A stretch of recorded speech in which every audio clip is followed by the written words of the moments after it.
Unleash the Beast, Club Mesquite at 2-1. They're locked in battle, but now number one is number one into the final furlong as Unleash the Beast has hit the brakes and Club Mesquite looks to party in the winner's circle. It's Club Mesquite to win it by many. Unleash the Beast second, Hightail Cowboy third.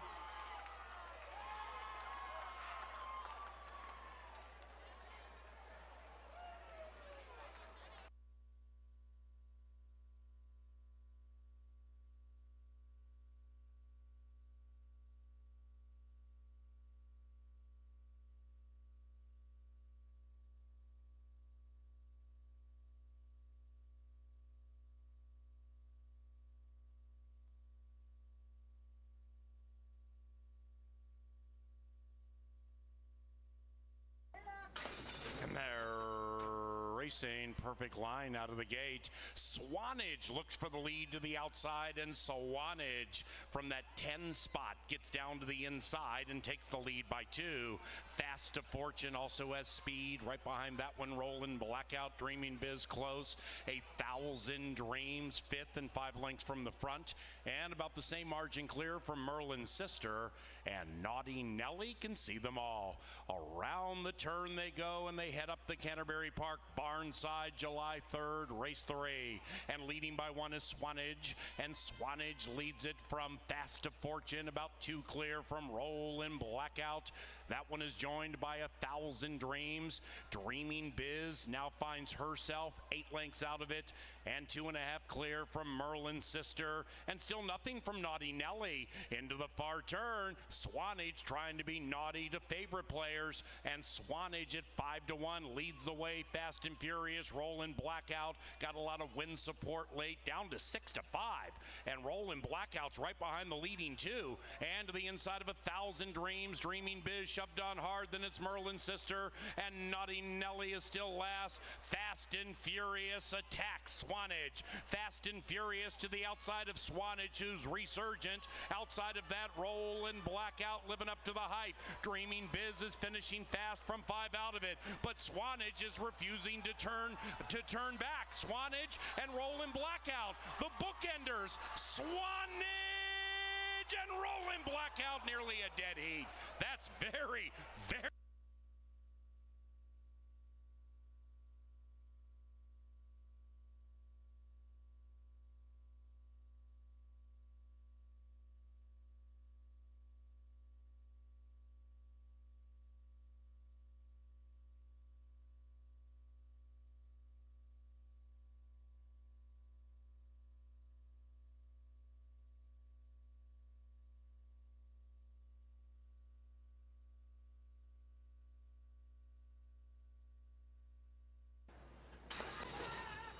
and they're racing, and a Rose and Wine like a shot pops out of the gate, puts 3 on the field. The 11-year-old Giant Gamble has his patented early speed, and between them is Mr. Navigator, joined by Lonely Pirate, who rolls up into second. Then it's Perfect Fanny, very wide, but about 4 lengths from the front, and Giant Gamble broke well, but now is back in last. And in first is a Rose and Wine in full bloom. A Rose and Wine from Lonely Private, and after that is Perfect Fanny to the outside of Mr. Navigator. Samurai Mike is 8 out of it, but still clear from Giant Gamble, and they head for home, chasing the speedy A Rose and Wine, who's showing no signs of slowing down. Lonely Pirate is second. Mr. Navigator rolls into second now outside of that Samurai Mike, but A Rose and Wine has left them punch drunk.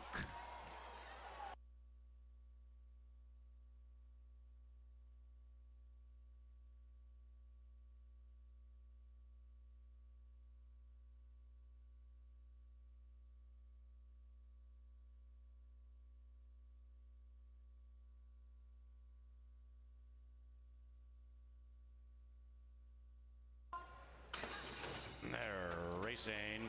Going at it at 8-5, wins the start. Win over Wyatt on the stretch out. Made the start for the first time in his career, and he's showing really good early speed.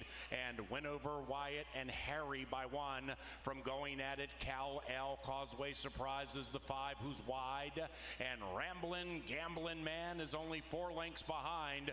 Win over Wyatt, and win over Wyatt on that stretch out is able to clear off, and he does it reasonably, leading it by 1. Now Going at it, cuts into the margin, makes it a half. Cal L sticking to that 3. Then we come to Ramblin' Gamblin' Man, and Causeway Surprise is 5 lengths from the lead, and the lead belongs to Win over Wyatt. Win over Wyatt at 2-1, trying to win over his supporters with a wire-to-wire effort. He leads it from Going at it, the 7-5 favorite, now just by a neck. Cal L shoved on 3 wide. After that, Ramblin' Gamblin' Man edging forward. Likewise for Causeway Surprise.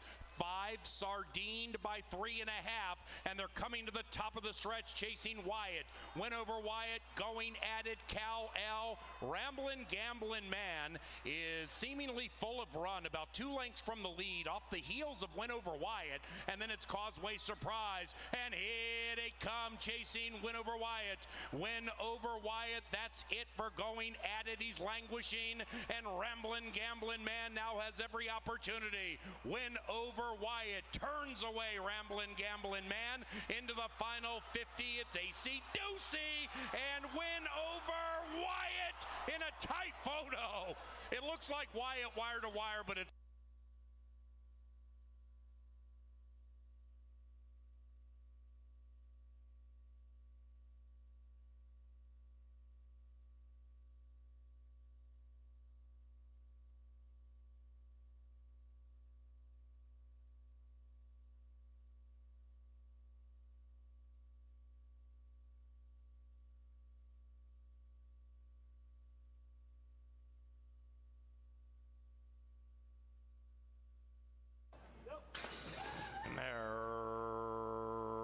racing.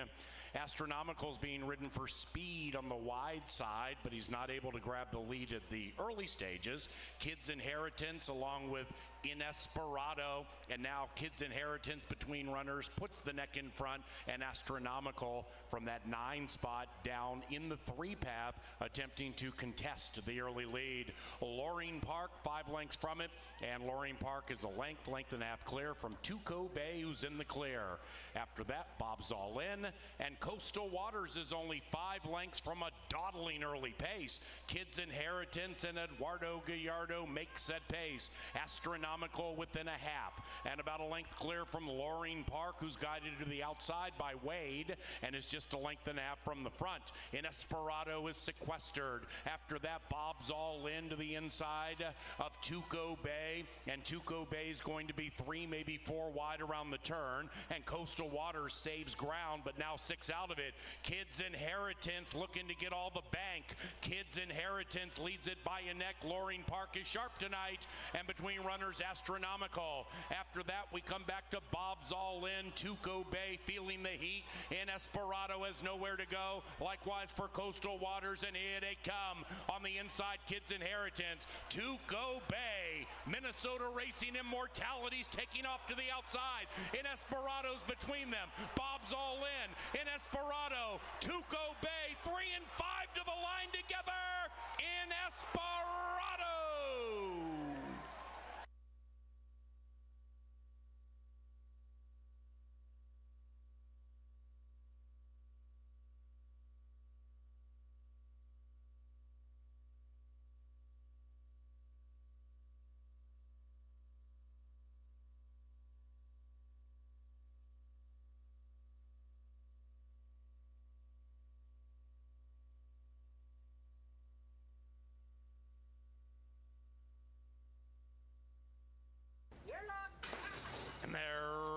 racing. Bodenheimer pops out of the gate like a shot, and Bodenheimer immediately in hand and in command. Blame JD sharpen his turf debut, and 3 and 4 zing into the far turn, going like the wind. After that, Euromantic striding out, looking to win 2 in a row, 3 out of it. On the wide side, Ship It Red, and after that we have Mark the Moose 6 lengths behind Bodenheimer, and Bodenheimer leads it by a half. In second is Euromantic. Then we come to Blame JD, shoved on very hard by the leading man, and Bodenheimer just put 3 on the field and did so confidently. Bodenheimer says, come and catch me if you want to win. Ship It Red's closing to the outside of Euromantic. Then it's Mark the Moose, all left in the wake of a keen turn of speed by the impressive Bodenheimer, who is gone.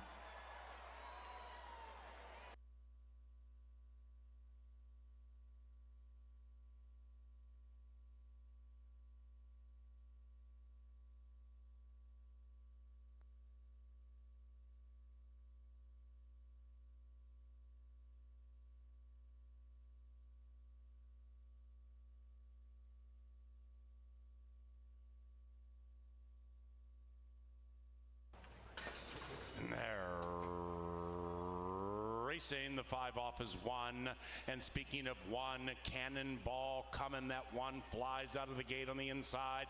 Cannonball coming, hooks up with Optimal Courage, who's looking to win 3 in a row. Then it's Mr. Who, and that trio is 8 lengths clear from Single Me Out.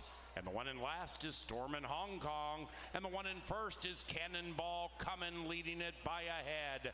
Badgered by Optimal Courage. Mr. Who bides his time in the clear. 1.5 from the front. And still about 5 away from Single Me Out. And Stormin' Hong Kong whips them in off the far turn. Cannonball coming has been passed by 2 of them. Mr. Who and Optimal Courage, and they cut together. Single Me Out is tracking 7 out of it, and Stormin' Hong Kong is running on from last. At the top of the stretch, as they charge down the Canterbury Park stretch, Mr. Who trying to put away Optimal Courage, and Mr. Who strides away to take the lead by 1. Optimal Courage cuts it back to a half.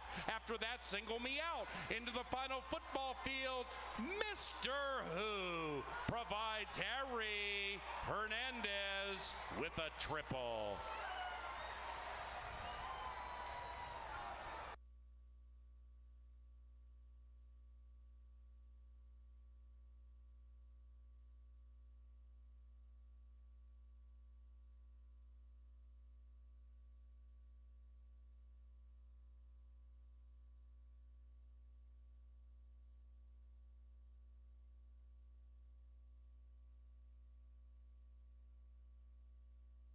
Good luck. And they're racing in the 9th, the 3rd of July, 2023 CBY. Dr. Oscar's very fast, and the doctor bet down to 1 to 5, operating on the lead by 2. After that, Minister of Soul finding his feet to the inside of Central Park. After that, we have Hold in the Loot about 4 lengths from the lead, and to the inside of Citrus Bay. Deflator is 7 lengths rearmost, and they're chasing the doctor. Dr. Oscar leads it by 2. Minister of Soul could not keep up early. Here comes Hold in the Loot with a sharp move to the inside at 5 to 1. Dr. Oscar, Hold in the Loot, wants to capture all the loot. After that, Minister of Soul, Deflator running on from 9 lengths out of it, and they come charging down the Canterbury Park stretch. The doctor continues to operate with precision, and Dr. Oscar has put their backs against the wall, and he is gone. Put a Q around the 9th. Dr. Oscar dominates.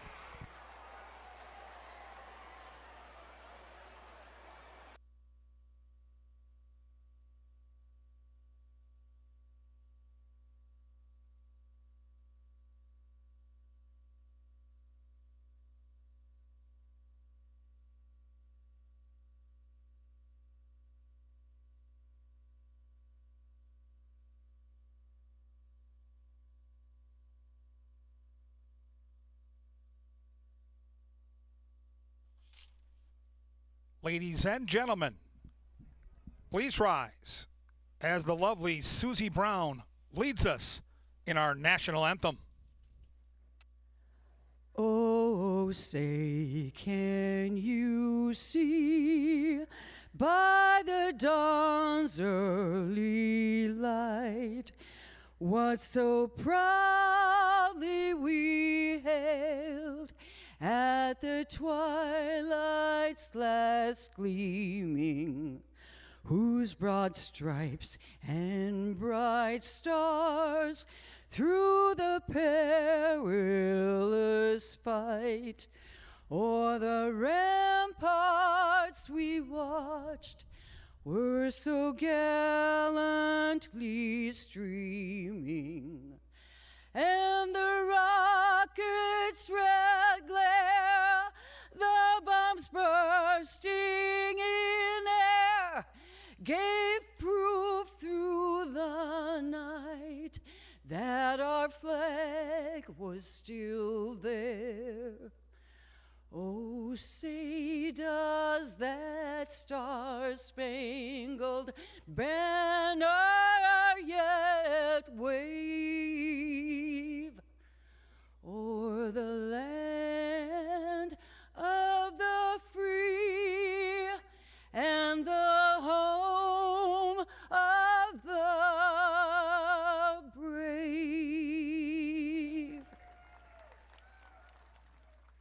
Thank you. Good afternoon and welcome to beautiful Canterbury Park here in Shakopee, Minnesota. We're under mostly sunny skies. The main track is fast, and the turf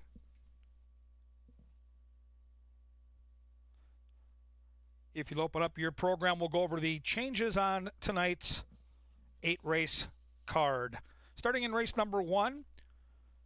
In race 1, take out the 6, Boardwalk Queen. Race 1, take out 6.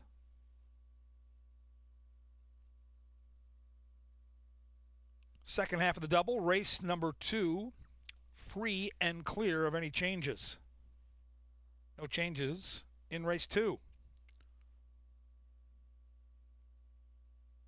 Moving on to race number 3. In our third race tonight, scratch number 7, More Romance. Race 3, take out the 7. Race 4 starts the 50-cent pick 5 with that 10% takeout, lowest in the industry. In that pick 5 starter, race 4, take out the 2, Window Shaker. Race 4, take out the 2. Race 5 is free and clear. No changes in the 5th, which starts the pick 4.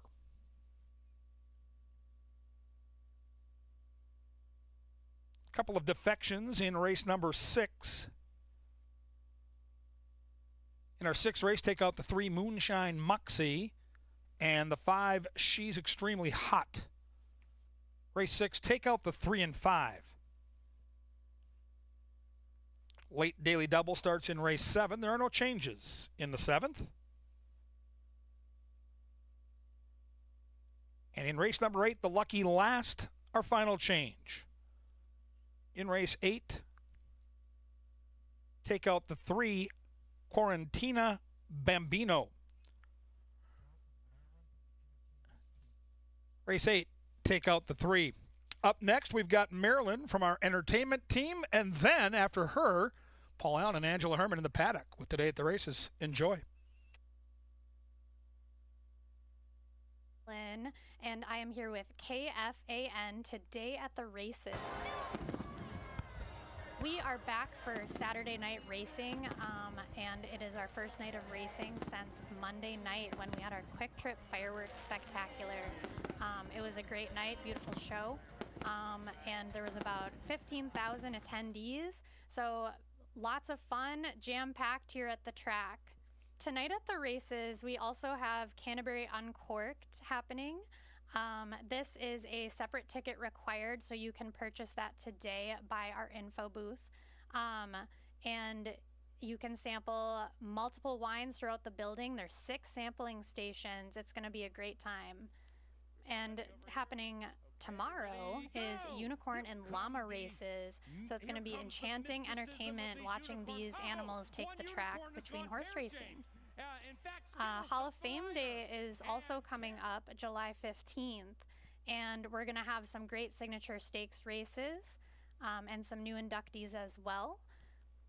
And don't forget about Extreme Race Day, another major racing day coming up.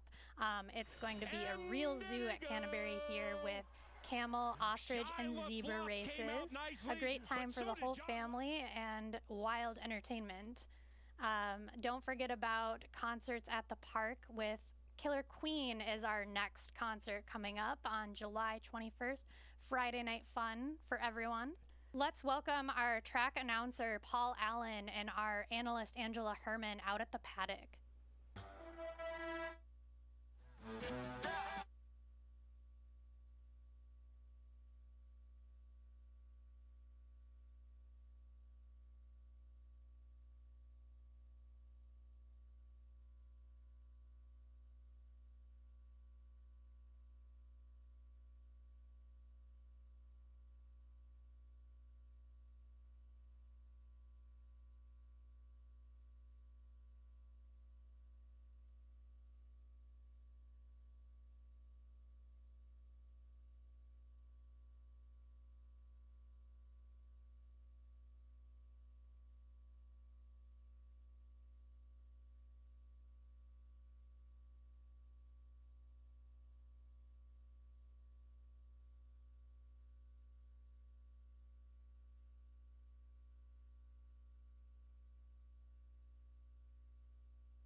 Happy Saturday to everybody, and welcome to KFAN Today at the Races. One of the chiefs at KFAN, I would say. Paul Allen joining me. It was great having you here. Two-thirds of the steam team down here, but not the usual two-thirds. I am down here joining you today. It's a special treat to bring you into this 8-race card on Saturday.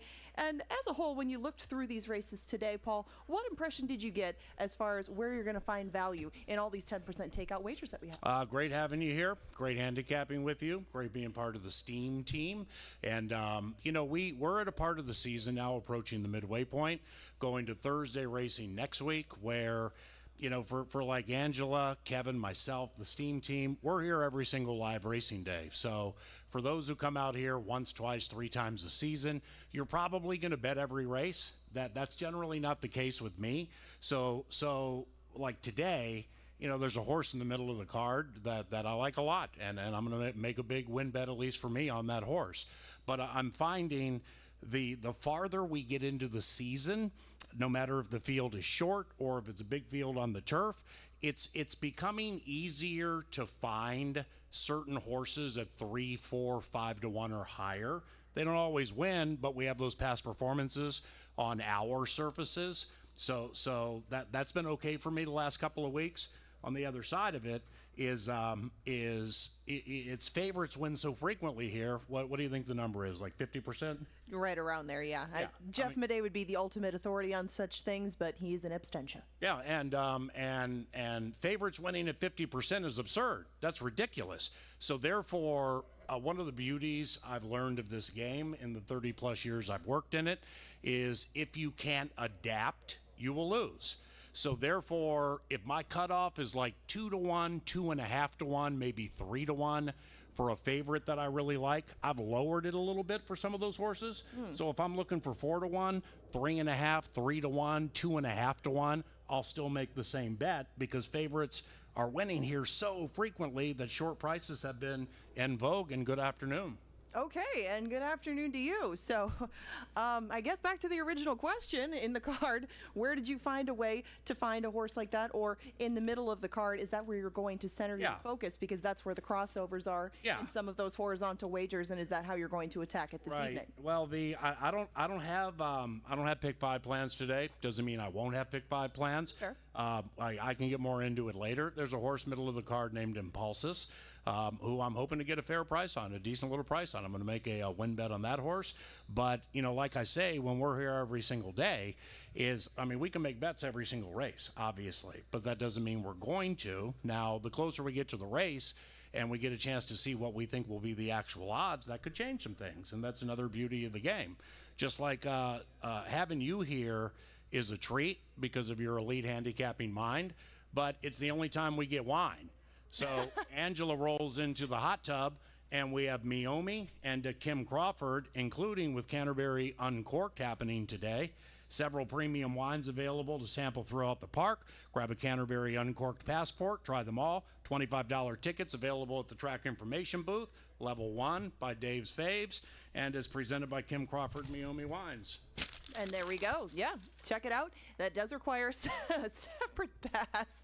There it goes. Remember, that is $25. We'll get into the races now because it is an 8-race card worth delving into. What about you? Here's the mouse. What's the best way to win today? The best way to win is playing the 10% takeout wagers, and I actually don't mind the late sequence because I thought that the 4th was tough. But on that note, I think that both of them are viable. It's just a pick 5 versus a pick 4. That's just generally the way that I'm going to go. But it will be the last leg of the post-time pick 4 that starts in race number 1. It starts on the grass at 5 furlongs, and there was a crucial scratch out of here. I know that Kevin Gorg was quite fond of Boardwalk Queen. She is the only defection out of here. You do have a couple of first-time starters. Do you go with one of the horses that's had a little bit more experience, somebody who's new to this whole thing, or somewhere in the middle? Well, with Boardwalk Queen coming from Churchill Downs, having not run since 2022, I wasn't really bullish on anything in the field, so I was going to take her. But then when she scratched, I changed it a little bit. I think Cantata Sonata with Kelsey, I think is going to have a puncher's chance at a decent price. Okay. But the more I looked at it, the more I like Cali Bali and that early speed on this turf course. Now, Rush Into the Wire puts the blinkers on and already has a little early speed, so that could factor into it. But outside of that, Allotrope shows speed but stops. So I'm trying to get 5-2 on Cali Bali. I'm gonna pick it to 4-5-3. What about you? Well, Allotrope and Cali Bali got run off their feet a touch by the winner of that last race they come from. Mary's Boone was so quick out of the gate, immediately put distance on them, and they're not that experienced. That can be a little daunting for horses who don't have a lot to them, but they ran similar races in defeat. Allotrope just was a little bit more, I'd say, professional down the stretch. Cali Bali got a little bit green, and I think that she has some things to sort out, at least at the start. If you're going to go 5 furlongs, you got to start better than she did, or better than she did out in New York, but she got herself right into the race all those times, and she does have the speed. If she can, again, break a little bit better, not give herself as much to do, I think turn the tables on Allotrope, and that's the way I took them, 4-5-7. And the second race goes to the fast main track. No scratches, no rider changes, 4-1-6 for me. The morning line favorite here, Grandiose Summer, for whatever the reason, didn't take the horse in the top 3. Who do you love? Ooh, I mean, it's hard to love anybody in here, but let me down easy. seemed to be a much better filly at 3 than we saw at 2. Yeah. And that could be a result of the competition. She was facing better horses when she was a juvenile. But Let Me Down Easy held very well in defeat to Spoiled Brat, who had some seasoning on her, had the outside draw to her. Let Me Down Easy did lead her a good part of the way, and it's not like Spoiled Brat had a really easy time getting by her. I know that we're asking another furlong of this filly, but I don't think that's out of range for a horse that's already shown that she's better this year and that she probably still has a little bit more improving to do. Now with Dr. Z's Elsa, I took that one second. The barn, Miguel Angel Silva, it slowed down a little bit of late, but it's still hitting 20%. There are certain handicapping factors, just like little nuance to it, where like Dr. Z's Elsa drops in class. All right, maiden 10 to maiden 5, that ain't that big, but puts the blinkers on and has a work with the blinkers that from a half-mile standpoint is faster than anything she's done. So I'm going to keep my eyes on that from an odd standpoint, because that's been a nice little handicapping tool in the past. You mentioned Let Me Down Easy with that early speed. Finally, the outside horse, 2-1 on the morning line, Smart Leah. I mean, its class drops within the maiden ranks it's supposed to be a lethal handicapping angle, but they're always like 9 to 5 or less, and this one may be 2. Well, what do you think of this class drop here? It's easy to be charmed by her maiden special weight efforts up here just because they were maiden special weights, but don't forget that this filly was claimed for $8,500 out of her first start and subsequently ran against maiden 10s up here too. So it's not like she did a whole bunch of running against those maiden 10s, and I don't know how much better Smart Leah's got since that time. So what I was looking for in here was any glimmer of improvement, or if we've already seen a best shot from a filly. I don't think we've seen that yet from the 4, so she got my vote. Grandiose Summer picks up a lot of checks. She gets herself in the mix towards the end of things, but hasn't quite found the way to get there, and those starts are kind of starting to add up. So I think for the price she's going to be, of course, I'm going to lean to the filly that's going to be to her inside, unless there's a huge discrepancy between them on the board. I don't think there will be. So 4, 5, 6. How many do you need here in the post time pick 4? I would probably single the 4. Single the 4. I would single the 4. I don't think that Let Me Down Easy has given me any reason not to single her, and a filly with her kind of speed isn't going to be dependent on pace in front of her. She's just going to not need to get enough pressure. I don't think that she's going to get a ton. Smart Leah will push her as far as she can, but I don't know how far that'll be, so I think she'll outlast him. With the third race, scratch number 7, More Romance, back to the turf course here. Angela's on number 5. I like number 6, Royals Little Diva. Yeah, we've got Silva's. Well, I picked at 6-5-1, so I think thumbs up gang goes boom boom here. But trainer Benny Woolley, he has multiple races tonight with multiple horses. Mike Beeler, he only has 1 in here, but he's represented pretty well this evening too. Yeah. But with her boots on, man, I almost took her on top. I ended up with Royals Little Diva. Might have made a mistake here. Why do you like the 5? Oh, I liked with her boots on last time, and she went off at 13-1. Lock It Down got the jump on her that day, and Lock It Down has put together a very nice 2023 for herself on our turf course. So I don't really hold that against with her boots on, and I think that she was pretty far back and much further back than we had seen her in that prior start. I think that she's found a way to keep herself in the race this year, and with her boots on, has improved as well. Now, the question with your pick, Royals Little Diva, and we're on different ends of the Silva barn. How much are you counting on Barbara Roloff to lay off this filly, or are you worried about Barbara Roloff maybe taking some starch out of Royals Little Diva and setting things up for one of the other closers in the group? Yeah, excellent question, because the 2-turn aspect here, coupled with the turf, Royals Little Diva's running the turf 1 time. Likewise for Barbara Roloff with her boots on, 0 for 7 on the turf. I just don't know who's capable of stealing this race. See you, Moosey. Because there's some speed, but there are horses who have gone to the lead, sprinting, no turf, done okay.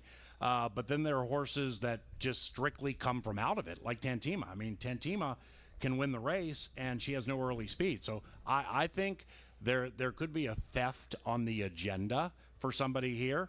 And I'm thinking it's Izzy with Royals Little Diva. To your question, she's going to have to fend the challenge.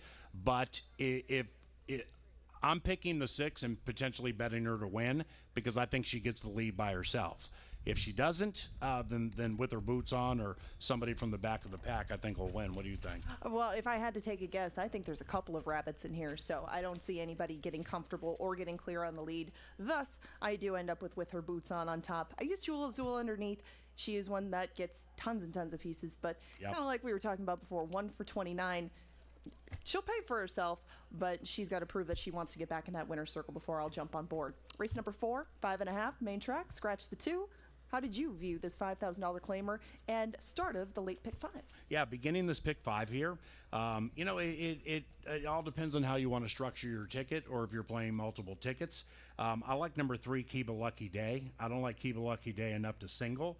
I started a pick 5 ticket. I got like 3 races into it. Then I'm like, nah, this is going to cost too much. I pick at 3, 7, 6, and I do believe one of those 3 will win. Peppermint Sister, along with Chive Up. I mean, there are some horses in here that I just can't eliminate, and I don't want to use for 4, 5, or 6 to begin the pick 5. So I went with Kiba Lucky Day.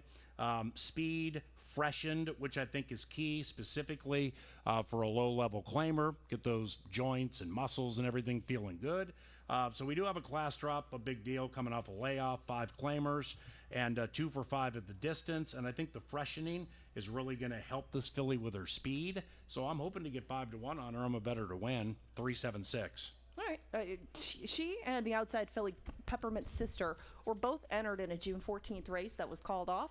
And when they brought the race back and Birdie Be Gone won it, both of these 2 were not in there. They were the only 2 that didn't come back when they redrew the race. That kind of caught my eye. Now, one of them worked out a half mile since then, one only 3/8. Now, the time off has added up for Kiba Lucky Day, and this I don't think was by design because she was entered in the middle of June. That was the main question for me, is things haven't gone according to plan for some of these. Yep. Tried to take a filly where things might have even surprised her connections because she came from a little off the pace last time. Usually right-winged is right up in amongst the pace, but I thought that she and Lindy Wade got along well enough where he got her to relax, make that move on the outside, and run him down. I don't think that he's in a dissimilar spot today, and I don't think that the price will be as good, but it might be right in that neighborhood. So I would take 4 to 1, 5 to 1. See, with right-winged, and I had her on top, then I changed. Aw. She has an in and out pattern for the last 5 months. Until she breaks it, I'm not picking her.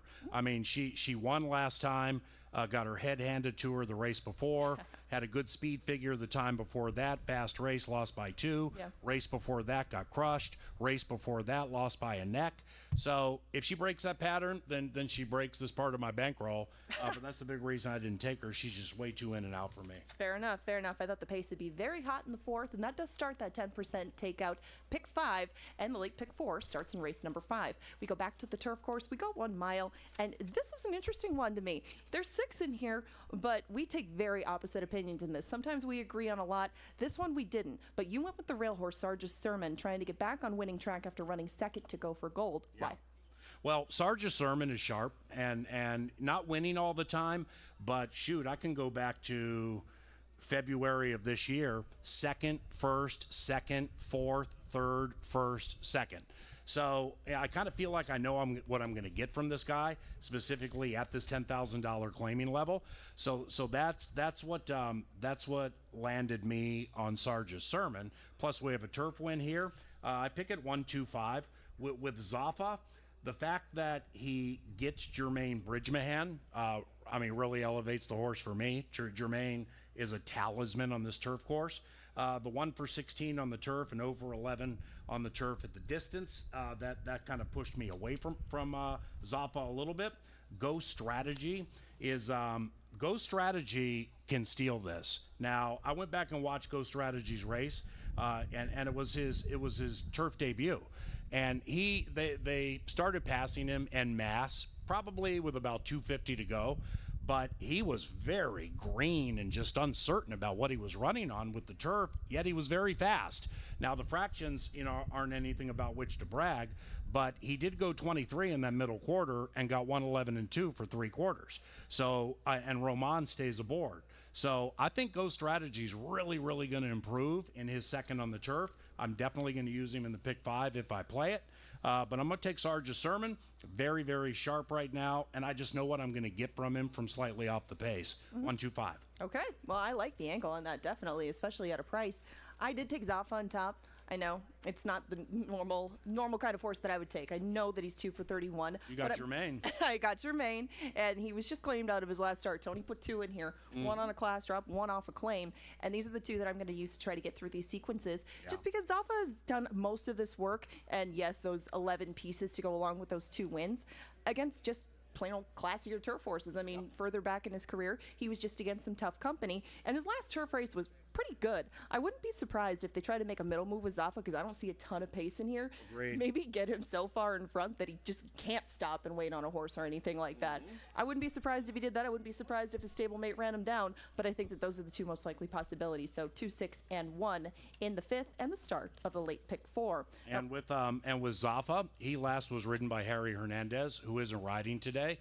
At about 9:30 tonight, Harry rides a horse at Prairie Meadows that's incredibly live. I can't remember what the purse is. Might be $250, but I'm pretty sure it was a horse that ran here.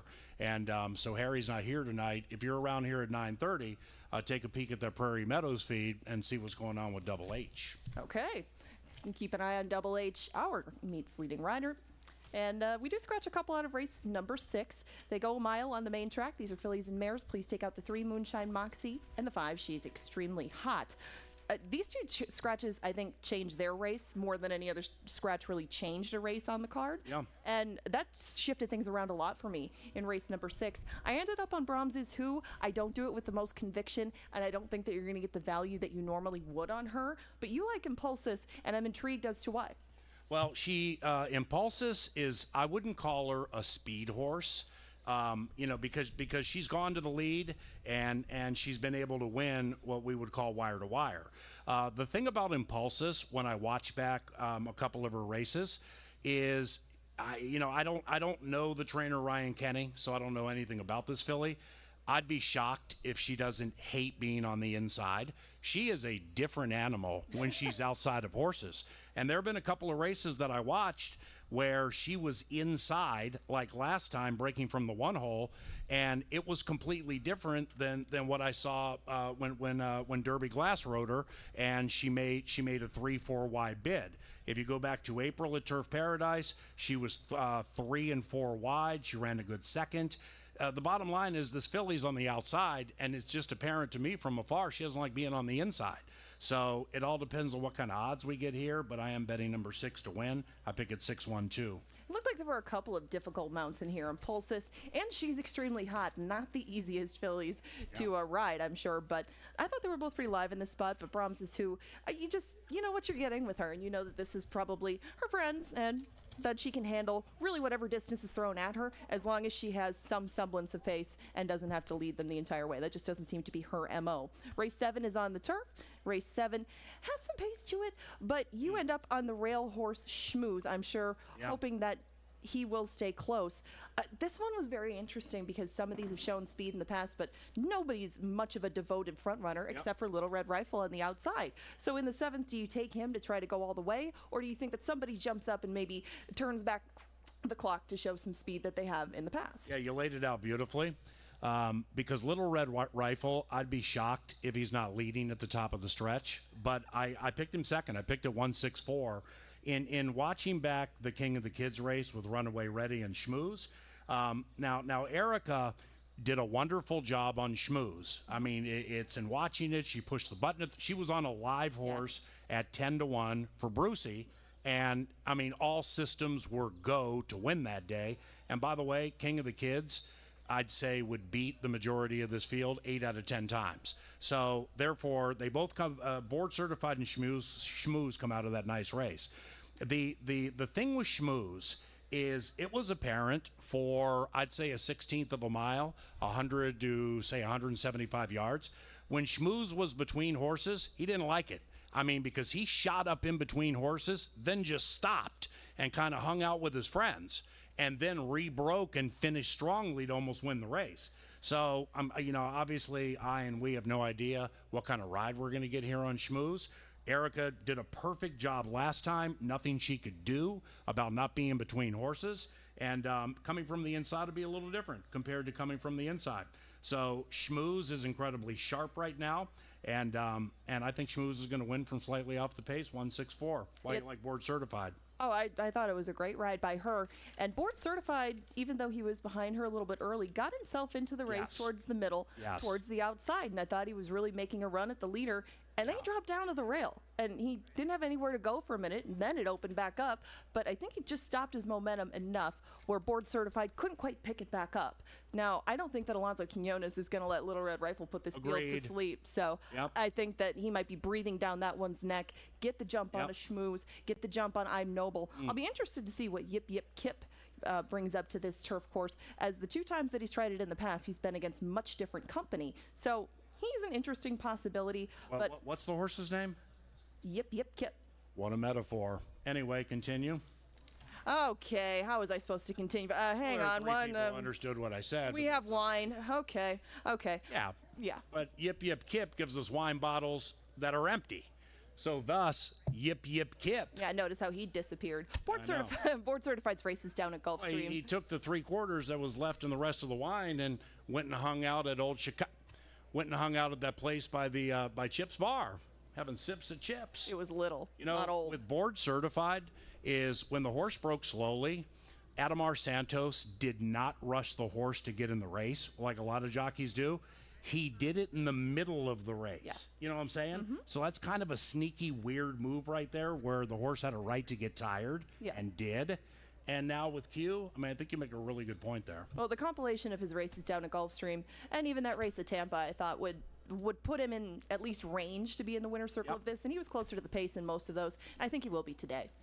8th race, scratch number 3, Quarantina Bambina. And we have 6 battling. 6-4-5 to me to close it. 6-4-5 for me to close it. Would you single anybody here to close that pick 5, or what you going to do, Steam Teamer? I would have singled the scratched horse, but Holding Tight is who I scratch into. Stun Gun has a big chance, though. Stun Gun has run very well on this track in the past. Should have plenty of pace to run down. And Derby Glass and he seem to get along. I think there should be. The scratch doesn't help, but I think that Ion Dessert, Holding Tight, Halo's Laddie, even Heavenly Gazebo when he's in the mood. Most of these broke their maiden wire to wire, so I wouldn't be surprised to see more speed out of a lot of them than you would normally. And that might set it up well for Stun Gun, both live in the last. Yeah, see, the with Holding Tight is the last race. All I wrote down was legit. I mean, the horse has speed, but that was a legit race. Final time was legit for this level and everything. So, again, I just there are some races here where I'm just not sure what I'm going to get from some of these animals. So I kind of take the easy way out with the steady horse. That's why I took number 6.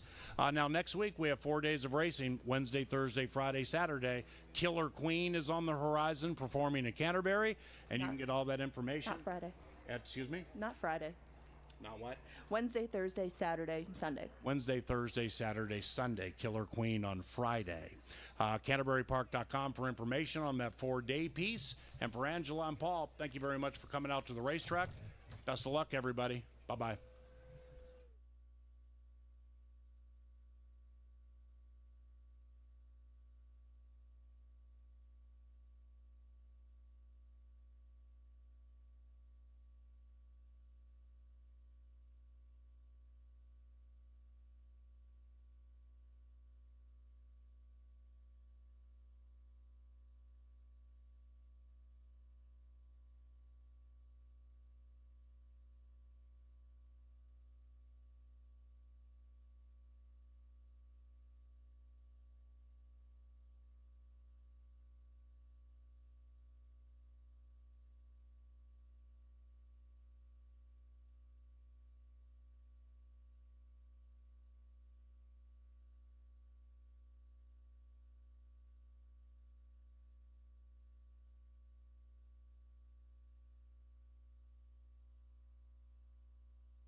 And the horses are coming onto the track for tonight's first race. Race number 1 starts the 10% takeout, 50 cent post-time pick 4.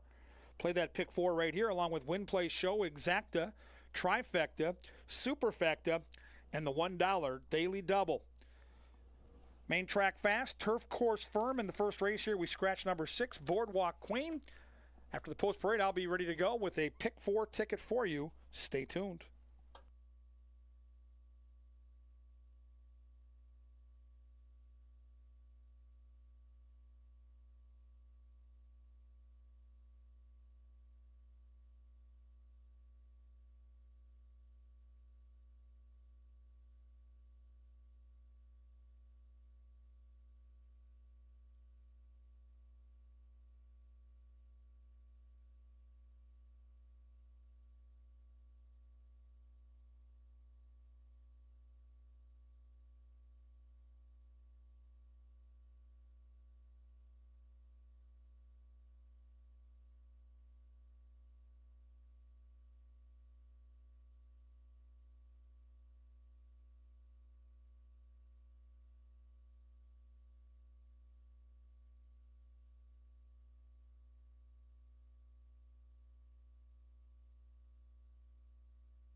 All right, race fans, time for that 10% takeout post-time pick 4.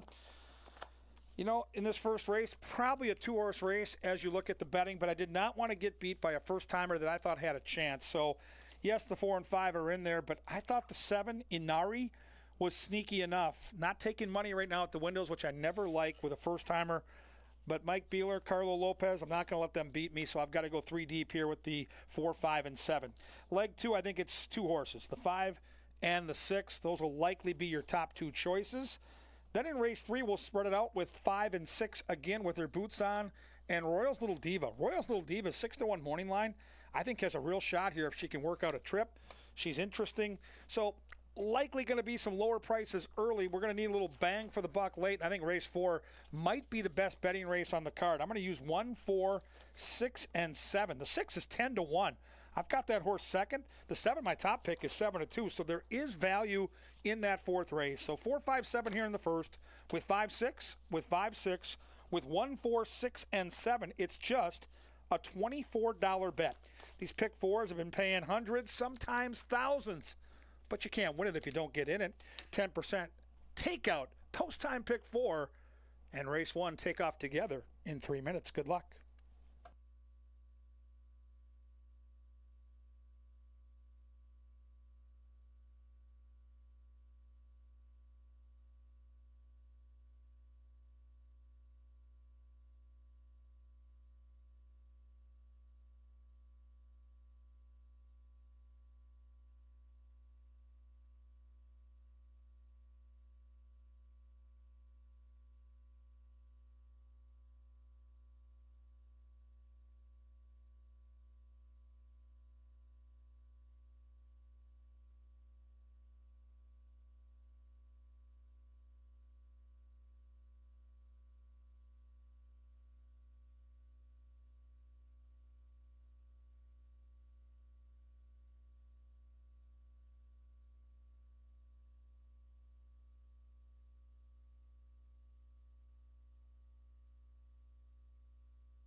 It's post time.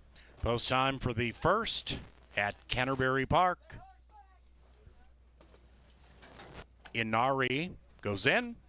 Turf time to begin Saturday, and they're racing. Kanata Sonata forgot to start. That's the one way back in last. And up top, my 4.0 flies out of the gate, showing terrific speed. Allotrope is on the 3 wide side, rushing to the wire with the blinkers on between them. And Cali Bali tracks, but attempting to make it a line of 4, 1.5 out of it, 4 wide.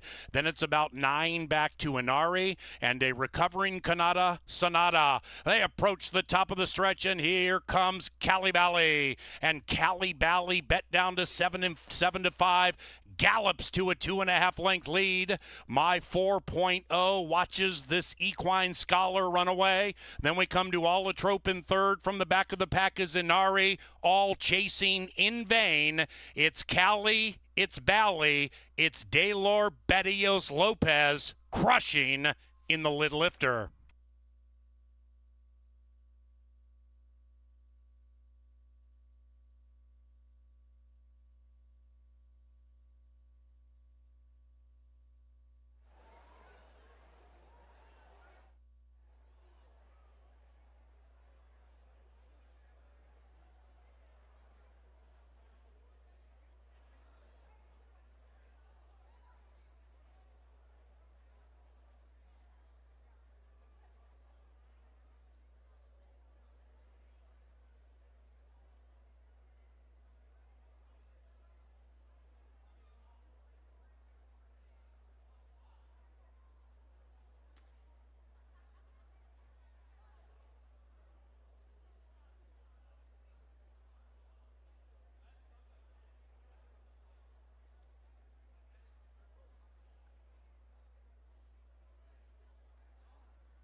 Number 7, Cali Bali, ran first, 4.512 in 56.66. Saturdays at Canterbury, provided by Continental Diamond and the Minnesota Lottery. Canterbury Uncorked is today. And by the way, date night Saturday at Canterbury have become a staple. Continental Diamond date night has a package for 2, which includes clubhouse seating, a special menu, wine, and a winner's circle viewing experience, plus much more. Take a peek at canterburypark.com, and every Saturday, enjoy $2 off all by the glass wine and sparkling varieties, including Kim Crawford, Meiomi, Woodbridge, and Ruffino. That's all taking place tonight, where race number 1 is official. We head to the second race and to a fast main track. No scratches, no rider changes. And evening racing in part is provided by Loeffler, Maker's Mark, Minnesota Lottery, Michelob Ultra, and Pepsi.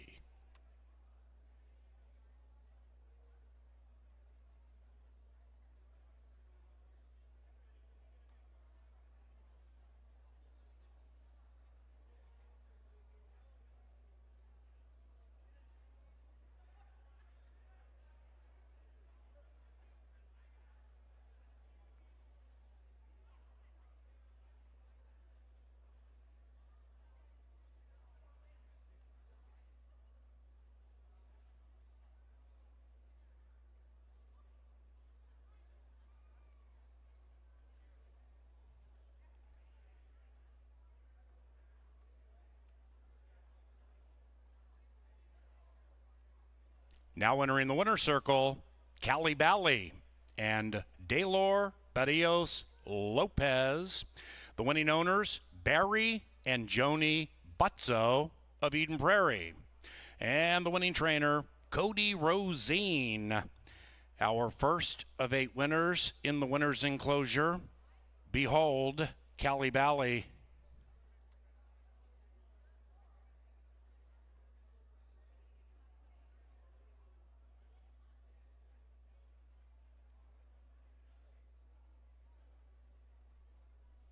We welcome our featured groups this beautiful Saturday.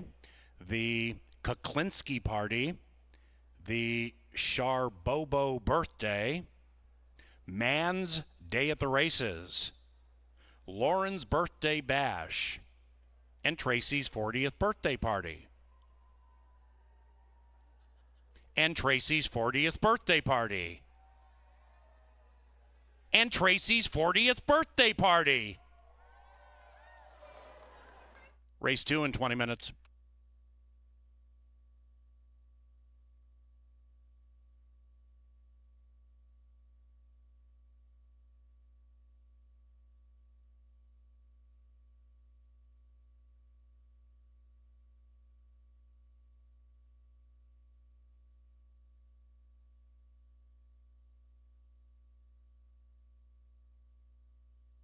Time to begin Saturday, and they're racing. Kanata Sonata forgot to start. That's the one way back in last. And up top, My 4.0 flies out of the gate, showing terrific speed. Alatrope is on the 3 wide side, rushing to the wire with the blinkers on between them. And Cali Bali tracks, but attempting to make it a line of 4, 1.5 out of it, 4 wide. Then it's about 9 back to Inari and a recovering Kanata Sonata. They approach the top of the stretch, and here comes Cali Bali. And Cali Bali, bet down to 7 to 5, gallops to a 2.5 length lead. My 4.0 watches this equine scholar run away. Then we come to Alatrope in third. From the back of the pack is Inari, all chasing in vain.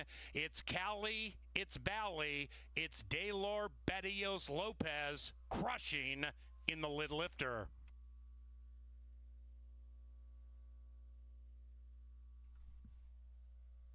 Hey, tonight is Canterbury Uncorked. If you would like to join, tickets available at the track information booth.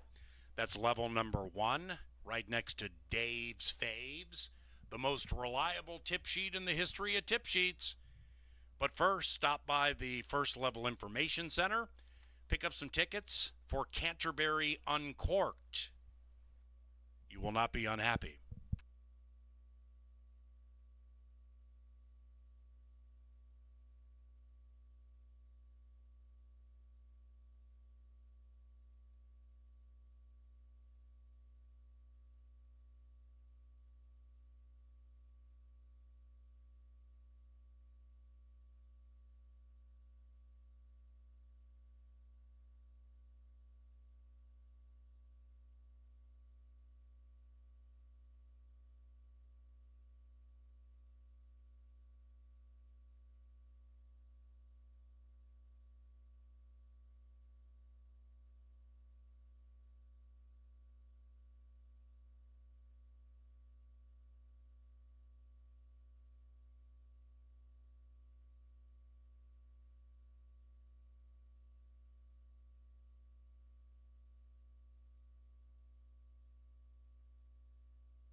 Well, the 4-horse Cali Bali sits off the pace battle and just pounces around that turn. Another nice ride by the bug boy, Barrios Lopez, having a terrific season in the saddle. Cody Rosine, the winning trainer, one of our top trainers as well. So formful start to this sultry Saturday afternoon 8-race program. We got the pick 4 underway. Later we'll get that pick 5 rolling.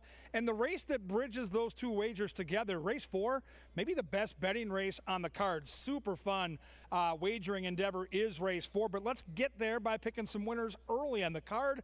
And here's race number 2, bottom level maiden claimers. When you hear maiden in the title of a race, that means the horses have never won a race. They're looking for their career first victory, and there's some different storylines with all these horses. Let's break it down, starting with number 1, Dr. Z's Elsa.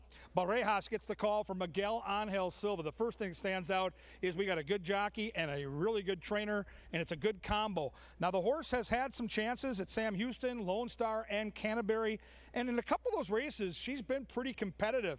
You don't have to step up big time to win a race like this. When you're maiden 5,000, that really is the lowest level maiden race we run. So there are some positives here. An equipment change by a crafty trainer too. The blinkers go on, so that could also signal some improvement. And the ones bouncing around with those pretty new blinkers at 5-1 here in the paddock. Number 2 is Fast and Fearless. This is one of 3 Minnesota breds straight in a line here that make up half the field. Derby Glass gets the call for Bruce Rieken. Last time out, facing similar competition, just was mid-pack, never really made a big move. The winner that day was Spoiled Brat. That's going to be one of the key races when we handicap this race. She'll need to ramp it up a couple of notches. She looks good, though, as she comes out of the saddling enclosure, and Fast and Fearless is 7-1. 3 is Carrots Count. Uloa gets the call for Georgie Smith, another horse out of the Spoiled Brat race. She just never got it going that race, so maybe she's rounding into form. She'll need to really step it up here, and the bettors aren't having it early. 14-1 on Carrots Count.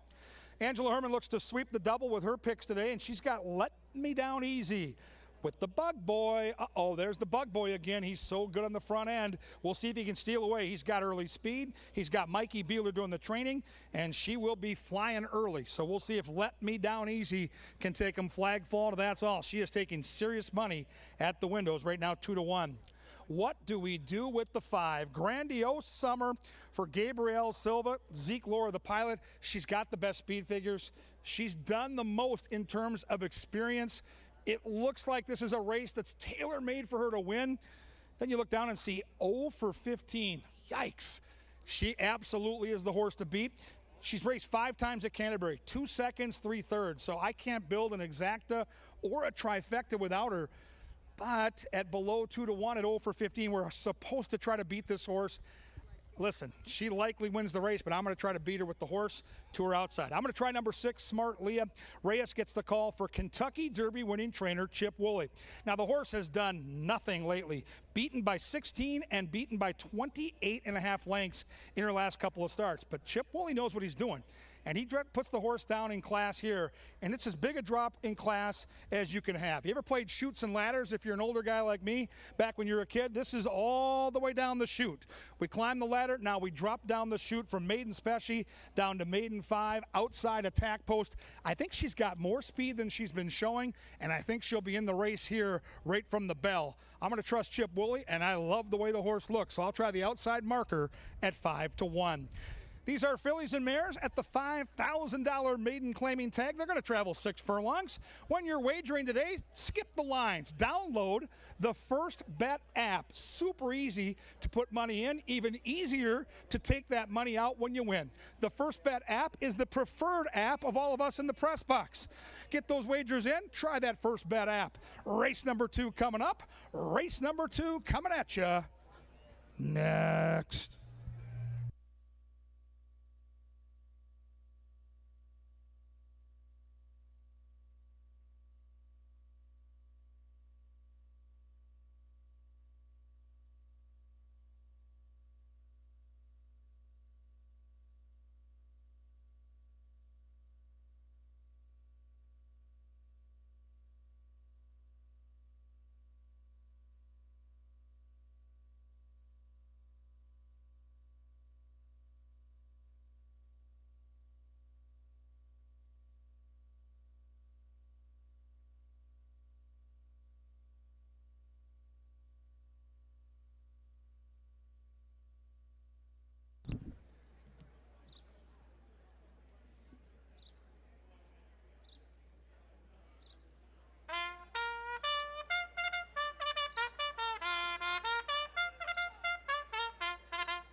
Canterbury, a round of applause for that snazzy little ditty from Lynn Dykert, our bugler.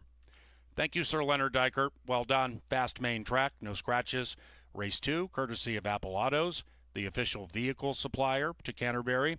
And also, stop by Ashley Home Store right across the street.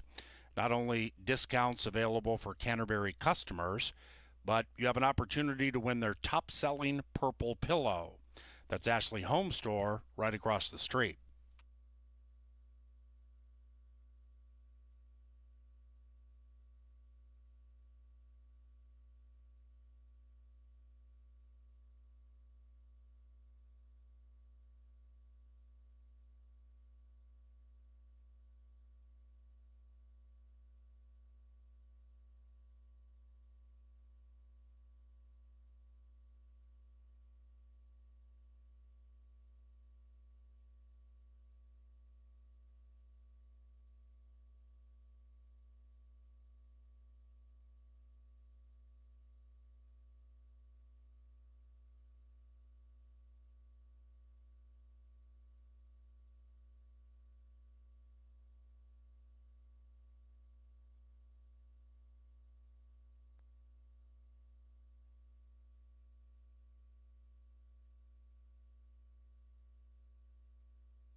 Happy Saturday from the Winner's Circle. Coming up on Saturday the 15th, we have breakfast on the rail. If you've never seen breakfast, or if you've never seen the horses train in the morning and had breakfast at the same time, you're going to want to check it out. We're giving that opportunity to Barb from Eden Prairie today. If you can correctly answer the trivia question on the tote board behind me about breakfast, you're going to get a couple of passes to see it. Have you ever had breakfast on the rail before? No, but would love to. Well, it's a treat unlike any other, so let's turn around and look at the tote board, see if we can get you there.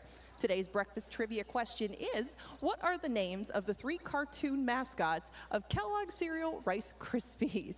Snap Boom Pow, Snap Crackle Pop, Boom Crispy Spark, or Pow Crispy Snap? They got a lot of possibilities, but I think you got this. What do you think? I'm going to go with Snap Crackle Pop. Is it Snap Crackle Pop? Sure enough, it is. See, you know a ton about breakfast, and now you're going to add to your resume with Breakfast on the Rail. Congratulations. Excellent, thank you. That's coming up on the 15th. If you want to join her, you have your opportunity. Check out CanterburyPark.com for all the details and how to get your tickets to Breakfast on the Rail.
There at the starting gate, it is now race time.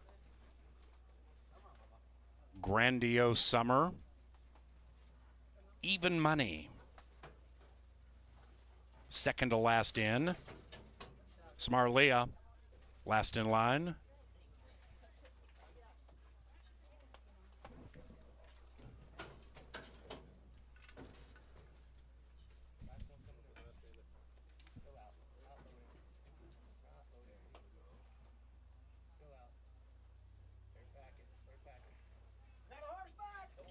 A sultry Saturday six-pack, race 2.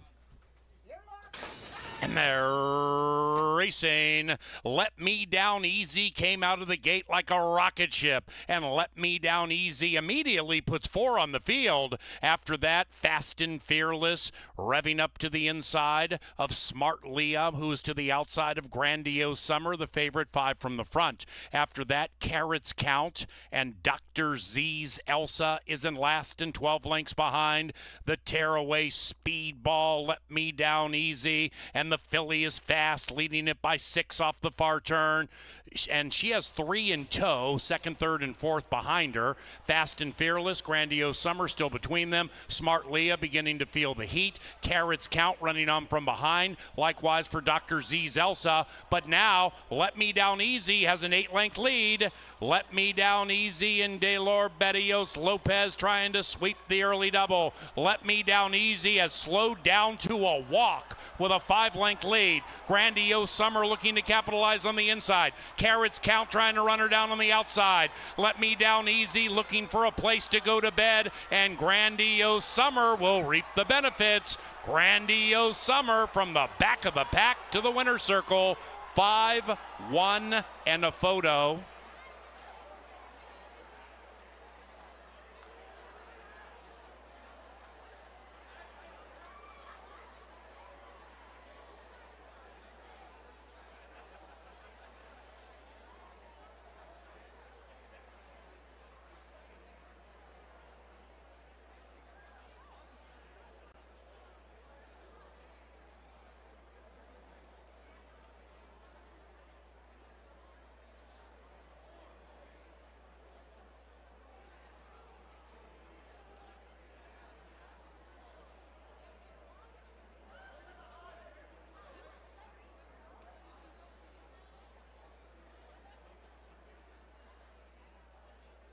Number 5, Grandiose Summer, first.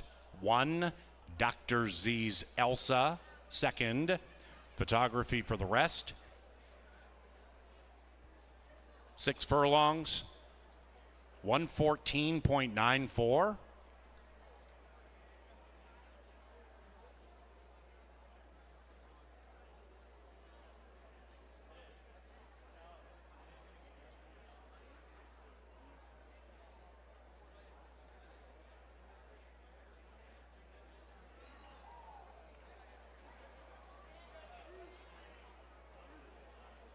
Five, 1, 3, 4.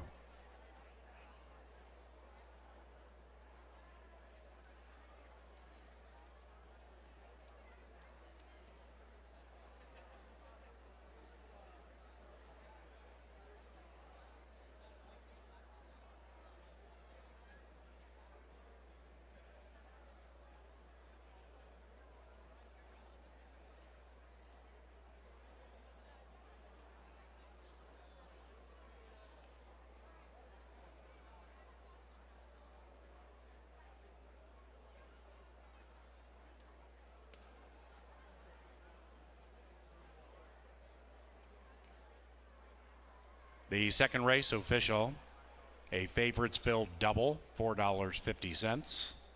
Exacted $13.60. The 50-cent trifecta, 513, 147.70. It was chalk all odds. Superfecta, 114.75 for a dime. Favorite on top, second choice and fourth. The third race takes us back to the firm turf course. The rail is 25 feet out. Scratch number 7, More Romance. The third, provided by Michelob Golden. It is also our Cutwater cocktail race. If number 3 in race number 3, Mo Smoking, wins, everybody gets $3 off Cutwater cocktails from the Cutwater Club on level 1. That's coming up 20 minutes from now. We also thank Think Minnesota Realty and thinkminnesota.com.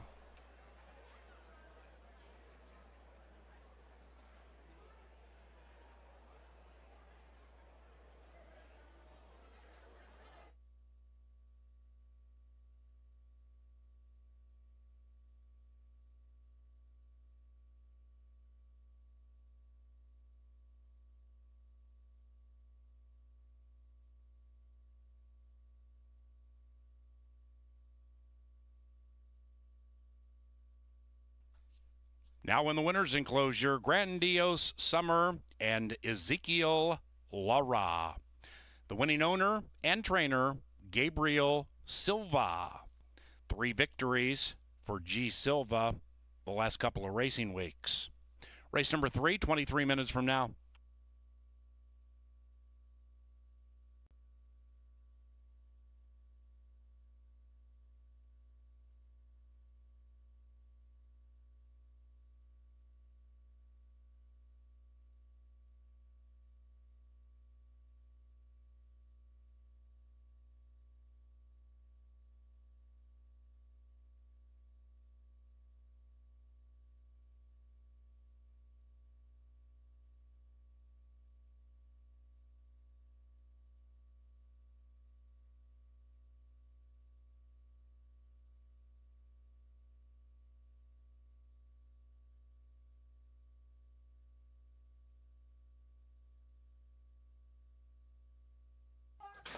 And they're racing.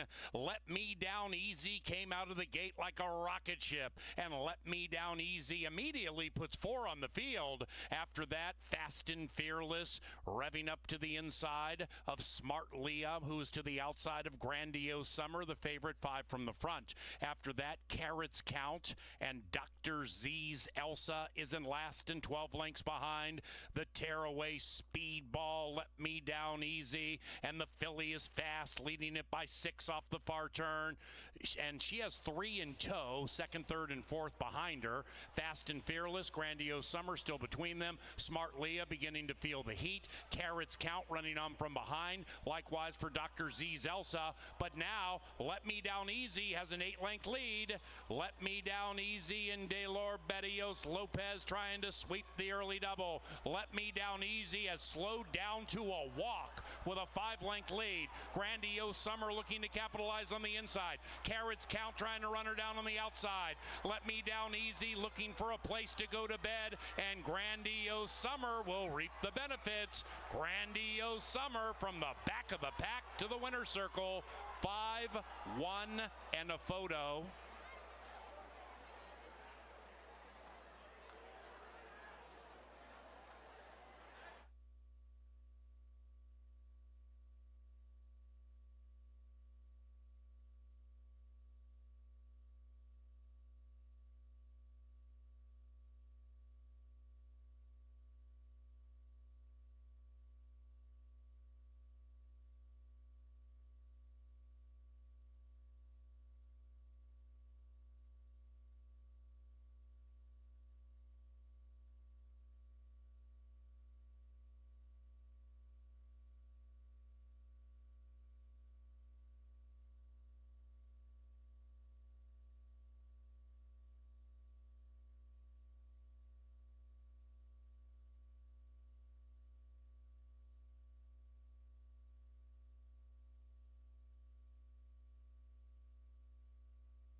Grandiose Summer breaks her maiden in the second, and now we're halfway through the post time pick 4. We'll go to the third on the turf. We take out the main track, only entrant in here, more romance, so we're left with a field of 7.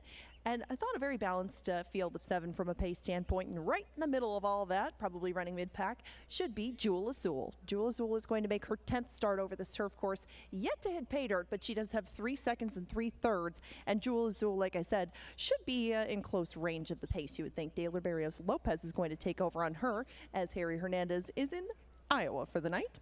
Jewel Azul comes off a few third-place finishes. They started at Turf Paradise, and we last saw her on June 24th. She was well behind Lock It Down and with her boots on. She was only 3 lengths behind with her boots on, but Jewel Azul, I thought, ran her pretty typical race, and I did use her second. It just usually lands her there. Ice and Lemon right next door is another from the Woolly Camp, just like the Rail Horse, and Ice and Lemon is going to try turf for the 3rd time here at Canterbury.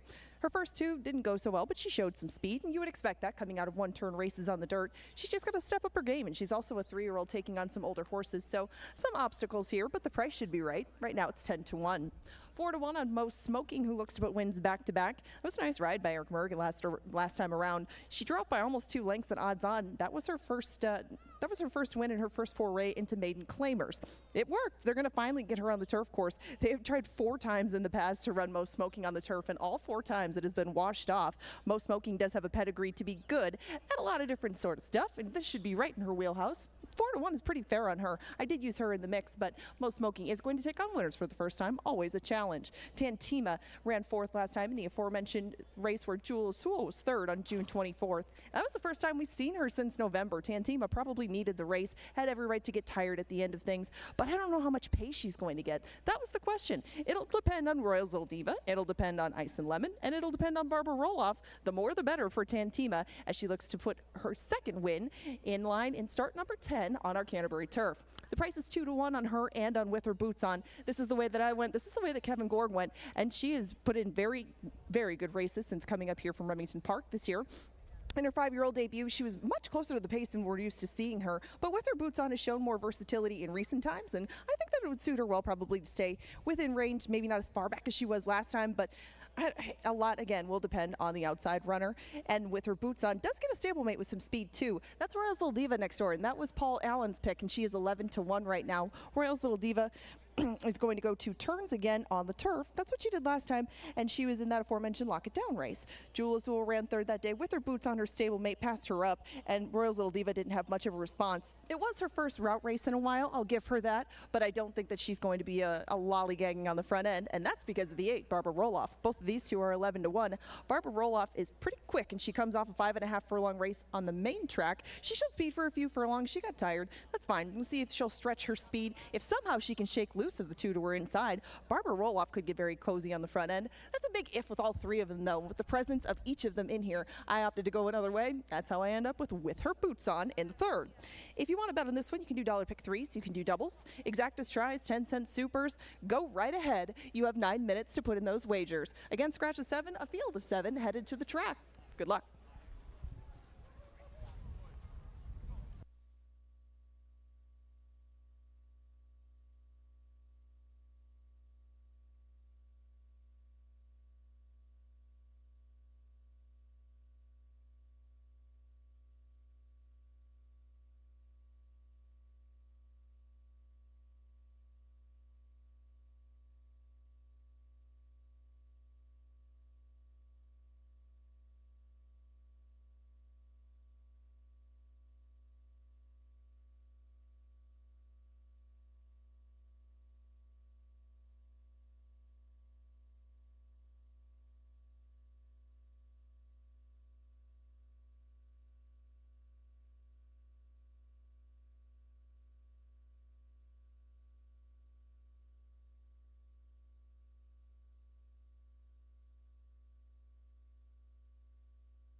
All right, race fans, it's time for our power play of the day. Race number 7, number 1, Schmooze is the play. It'll be a pick 5 key for me. Let's go back and take a look at the past performances. Let's notice some different things here. 16 starts, but only 2 on the grass. And I mentioned that because of the breeding. There's already Schiller on the dam side. There's Malibu Moon. That's all good. And that turf race last time at Canterbury is an excellent race. They went roughly 24 for the opening quarter, but they sped up. 23-2 is fast for the second quarter, and that's where this horse made his move. I like the numbers for Bruce Reekin on the turf. He's a 20% winner. So let's take a look at that race. As I mentioned, this horse was in chase mode from the start, and what I like about this, 10-1, so in deep against some good runners, and now chasing the fastest part of the race. They've gone 24-1. They're going to speed up and go 23 and change that second quarter mile, and this horse is on the grind. Now, turning for home, stuck wide in a horse sandwich, so some traffic and a wide trip. The eventual winner is the horse to the outside in the white helmet with the Lothenbach silks. And look at this horse dig in and grinding to not finish first or second, but to finish third. But I think some good hidden form. If you look at the interior fractions and you look at the way this horse had not the most comfortable trip, like the way the horse is finishing up. And oh, by the way, today on the turf, where it's all about saving ground and saving energy, we're back in post 1. Schmooze is ready to rock and roll today. I think the horse crushes. It'll be a pick 5 single. We'll get to that later.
It's post time. Into the gate for the third.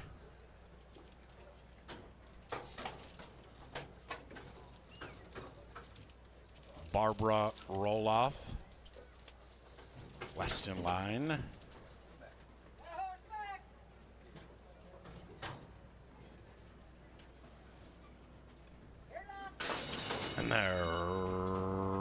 Racing perfect line. Barbara Roloff and Royals Lil Diva 6 and 8 show speed and put 5 on the field. Mo Smoking attempting to win 2 in a row. Only can watch those speedsters tear away from now 7 out of it and about 1.5 clear from With Her Boots On running away from Tantima. Then it's Jewel Azul and Ice and Lemon. They're about 13 lengths from the lead and racing in tandem. Barbara Roloff at 20-1 rolls off a 2-length lead. Royals Lil Diva 4 to the good of With Her Boots On, who's under a very tight pull. Mo Smoking is next, 7 lengths out of it as they race nearly in single file. Ice and Lemon now rolls up to the outside of Tantima, and Jewel Azul 10 lengths behind Barbara Roloff. The bookenders go first and last, and the long shot Barbara Roloff leads it by 1. Royals Lil Diva shoved on. After that, With Her Boots On, trapped to the inside of Mo Smoking. Then we come back to Tantima, 7 lengths out of it with Ice and Lemon, and Jewel Azul at 8-5 running on from last. Up goes Royals Lil Diva. Royals Lil Diva kicks away by 2. After that, we have Mo Smoking. Barbara Roloff is all done. With Her Boots On taking off between them, and outside is Jewel Azul. Royals Lil Diva 11-1 begging for the wire. Here's Jewel Azul and With Her Boots On, but they're not good enough, and Royals Lil Diva does it.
Number 6, Royals Lil Diva first. 6-1-5-3.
Race 3, official. Exacted $29.70. Superfecta $31.43. The 50-cent trifecta $28.60. Race number 4, right around the corner, fast main track. This begins the 50-cent pick 5 with a nation low 10% takeout. More money comes back to the player. Scratch number 2, window shaker. The rest go to the gate about 22 minutes from now. Courtesy of Maker's Mark, Jim Beam Bourbon, and Carlisle.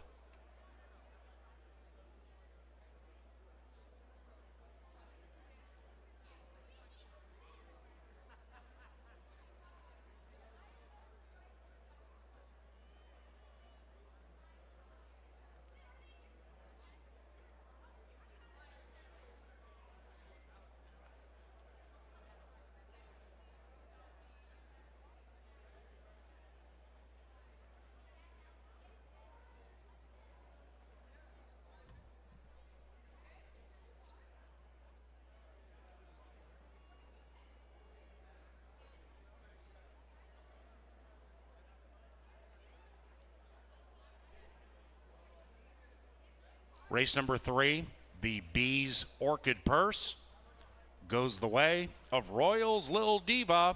Here's Israel Hernandez. The winning owners, Thumbs Up Racing, and the winning trainer and leader of the Thumbs Up gang, he is Miguel Angel Silva. Royals Little Diva is a 4-year-old bay filly by Mucho Macho Man out of Royal Marquis. Bred in Minnesota by the winning owner, Mr. David Cobb. We thank Busch Light for 2023 sponsorship. And race number 4, about 20 minutes from now.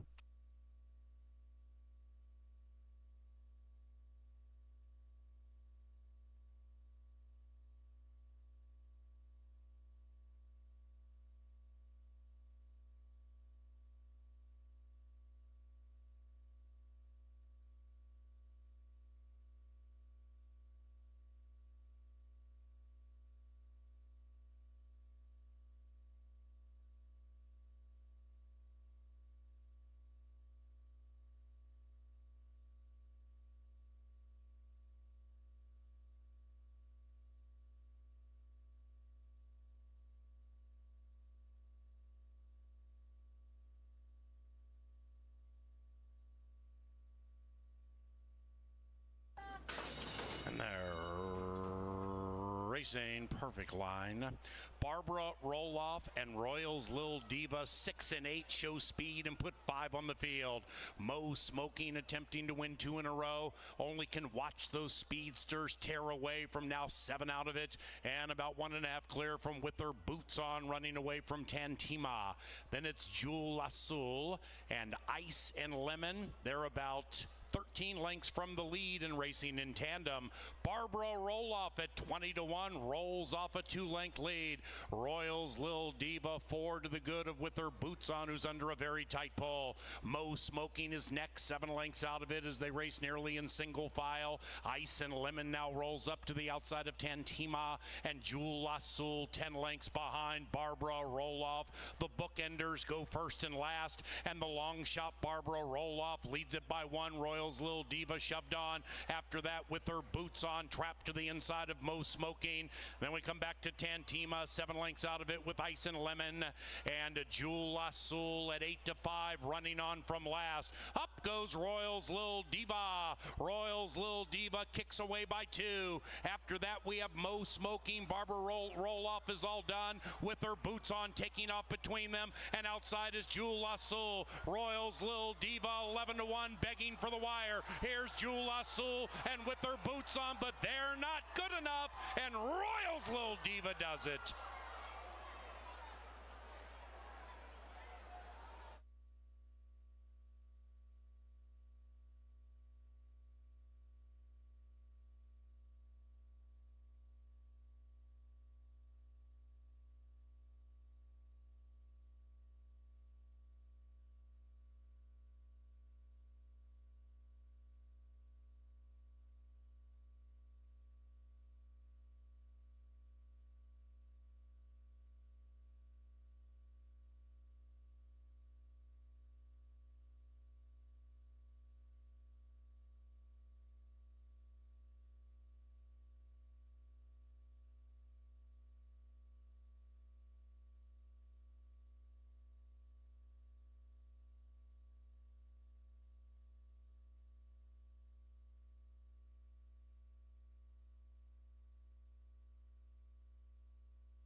Elle's Little Diva takes her skills to the turf and gets in the winner's circle at 11-1. A nice pick, Paul Allen. Will close out this post-time pick 4 in the 4th. Scratch number 2, Window Shaker. So we are left with a field of 7 in this 4th race. This is also the start of the 10% takeout pick 5. The rail runner is Betty's Bar. Betty's Bar has run 2 very similar races since arriving here this year at Canterbury, but she had plenty of experience prior to it. The bad thing is that it went a very similar way for Betty's Bar. She's just run a little bit better at Turf Paradise against that group of competition, but she does have some speed to keep herself close. I think that Betty's Bar will probably get a very cozy trip on the inside. It's just a matter of whether something opens up for her. But Betty's Bar is a versatile sort, and Carla Lopez knows her very, very well. Again, scratch the 2, Window Shaker. We move on to 3, Keep a Lucky Day. Paul Allen and I were talking before the races about both Keep a Lucky Day and the outside horse Peppermint Sister. They were both originally in a race on June 14th. They got called off and was brought back, but neither one of these showed up in that field. That race was won by Birdie Be Gone. Keep a Lucky Day has been off since May 2nd now, and those days off are kind of starting to add up. She is a very solid animal. I mean, she's 4 for 7 this year. Those have been done down at Turf Paradise, like I mentioned. I was just going to give her one because it's ended up being longer off than I'm sure they planned for. She's 9-2 though, and this was Paul Allen's pick. If you want to try to back-to-back the long shots, this was his choice in the 4th. Chive Up next door made her Canterbury debut, a very impressive one, set legit really, really fast fractions, and Chive Up still drew away at the end of that at odds on, came back, tried to do the same thing. It didn't go so well at the next level. She has been claimed out of both of those starts. Now Jerry Livingston will take his turn with her. 6 for 17 is the record on Chive Up, and well, that shows on the board. Right now she is your mild 3-1 favorite. Celtic's Wildcat, just to her outside, is also a very speedy sort, but this Minbred is going to take on Open Company again off a 3rd place finish behind Right Winged. That would be okay, except for Right Winged is 2 stalls away. 7-1 is still a decent price on this filly. She usually isn't that high when she's here in her home state. She should be able to keep things honest up front. A lot fall into that category, though. Being drawn next to Chive Up might not be the best thing in the world for her, but still, you know what you're going to get with this one, and you get a good price. 5-1 is the price currently on all 3 of the outside runners, starting with Royal Bonus. Royal Bonus was in that aforementioned race that Birdie Be Gone won. She was 17-1 that day, and she chased the pace. Birdie Be Gone is very, very good on the main track, and Royal Bonus just chased a horse that likes it here a lot. No fault in that. Royal Bonus did get her feet wet over that Canterbury track that day. She's come back to work since. Maybe Royal Bonus will step things up and keep herself in contact on the outside. She, just like Celtics Wildcat and a lot of other ones in here, likes to be close. That's not going to work out very well if they all go do the same thing. Same goes for Right Winged. She has very good speed too. This filly goes, or this mare goes between 4.5, 5.5, 5 furlong races. She is just fast. Right Winged got the job done last time in just off the pace fashion, running down Ghost of Genevieve and the 5 horse in here. I mean, she has beat some of her competition before and draws into a pretty similar spot, I would think. 5-1 seems very, very fair on this mare. Peppermint Sister is the one that we talked about on the outside, who was also in the race with Keep a Lucky Day, but did not come back on the rewrite of it. Peppermint Sister showed better speed down at Will Rogers, wasn't able to keep up in that aforementioned Chive Up race, but like you said, Chive Up ran so quick from start to finish. Maybe Peppermint Sister in this spot can really show what she's made of and get closer to the pace at 5-1. This is the start of the 10% takeout pick 5, and one Kevin Gorg has put together a ticket for you. That is coming up after the post parade. The 4th is coming up in 9 minutes.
All right, Canterbury faithful, it is time for the 10% takeout 50-cent pick 5. That $24 pick 4 that we did earlier is alive to the 1, 4, 6, and 7, so why not stay with those same horses? I thought this race had a lot of value to it. You can tell by the betting board it's wide open. If we can get 1, 4, 6, or 7 home, we'll hit the pick 4 and be alive in what could be a very nice pick 5. In leg 2, 1, 2, and 6, in lukewarm fashion, I've got the 1 on top. I think Mark and Greeley, the 6, will be flying late. I think Zofa, the 2, is a sleeper there. Angela Herman's selection could drift up to 4-1. In the 6th race, I've got 1, 4, and 6. 6 might be the value. That's Impulsus. Then we're going to single Schmooze. We talked about that when we did our power play expedition. Schmooze is in a great spot for victory. I think Brucey Rican gets his picture taken tonight with Erica Murray by his side. And then we'll be alive in the last to Tiger Hunter, the 2, and Holding Tight, the 6. Holding Tight should get the lead and be tough. Should be a fun race. Should be a fun pick 5. Just a $36 investment. That 10% takeout allows us, the bettors, to make way more money. Try the pick 5. You can play my ticket or you can modify it by adding or subtracting horses. You've got 5 minutes to get those pick 5 bets in. Good luck. Let's close out the pick 4 winner. And let's crank up the pick 5 right now.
Extra race time into the gate for the fourth race. Fourth of 8 this Saturday at Canterbury. Happy birthday, Lauren. 1 year past 30, a little older. A little bit more bold. Happy birthday. Welcome to the racetrack. Peppermint Sister, last in. Here they come.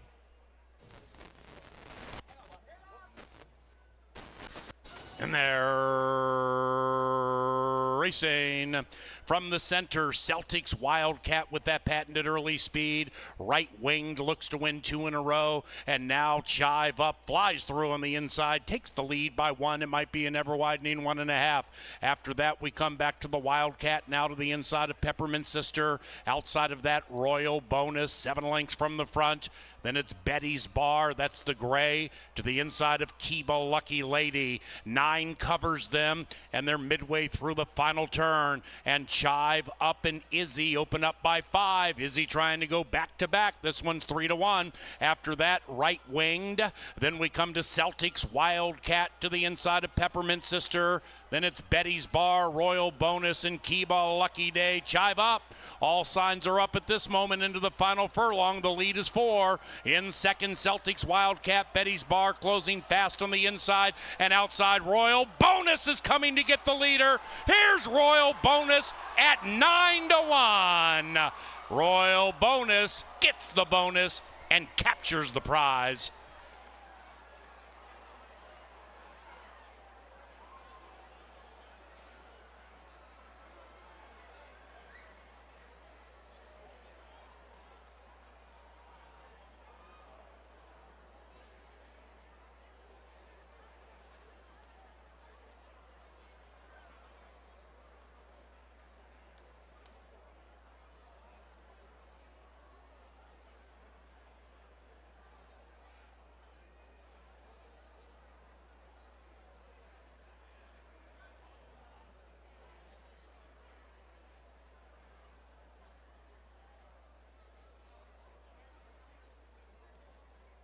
Number 6, Royal Bonus in an upset. Second, Chive Up. Photo for the rest.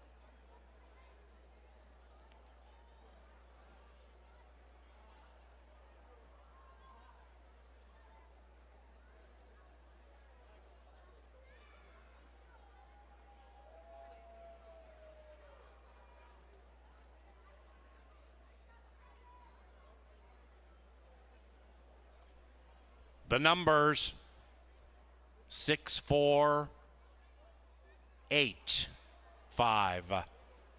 Number 4, Chive Up, was claimed for $5,000.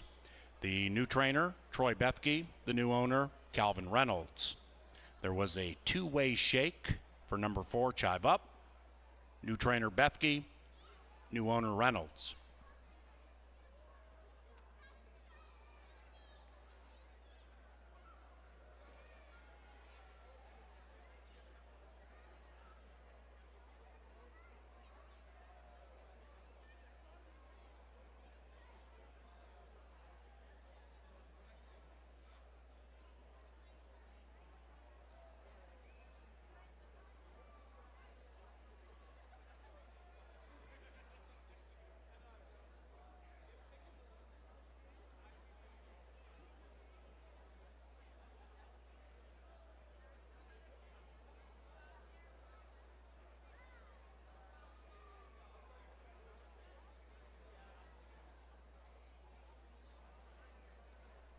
Race number 4, official. 50-cent trifecta, $164. 10-cent superfecta, $180. In the winner's circle, Royal Bonus and Constantino Roman. The winning owner and trainer, Edgar Espinoza.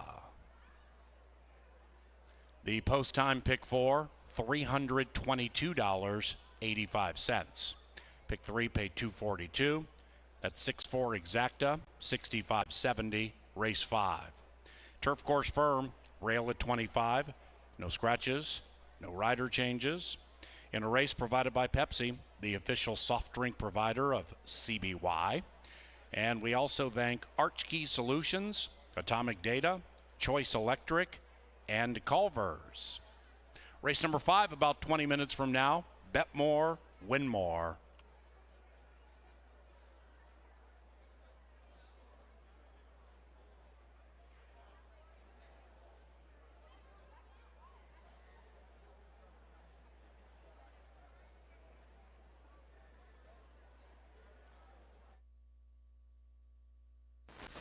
And they're racing from the center. Celtics Wildcat with that patented early speed. Right winged looks to win 2 in a row. And now Chive up, flies through on the inside, takes the lead by 1. It might be an ever widening 1.5. After that, we come back to the Wildcat, now to the inside of Peppermint Sister. Outside of that, Royal Bonus, 7 lengths from the front. Then it's Betty's Bar, that's the gray, to the inside of Kiba Lucky Lady. 9 covers them, and they're midway through the final turn. And Chive up and Izzy open up by 5. Izzy trying to go back to back. This one's 3-1. After that, right winged. Then we come to Celtics Wildcat to the inside of Peppermint Sister. Then it's Betty's Bar, Royal Bonus, and Kiba Lucky Day. Chive up. All signs are up at this moment into the final furlong. The lead is 4. In second, Celtics Wildcat. Betty's Bar closing fast on the inside and outside. Royal Bonus is coming to get the leader. Here's Royal Bonus at 9-1. Royal Bonus gets the bonus and captures the prize.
runaway. Then we come to Alatrope in third. From the back of the pack is Inari, all chasing in vain. It's Cali, it's Bali, it's Daylor Betios Lopez crushing in the lid lifter.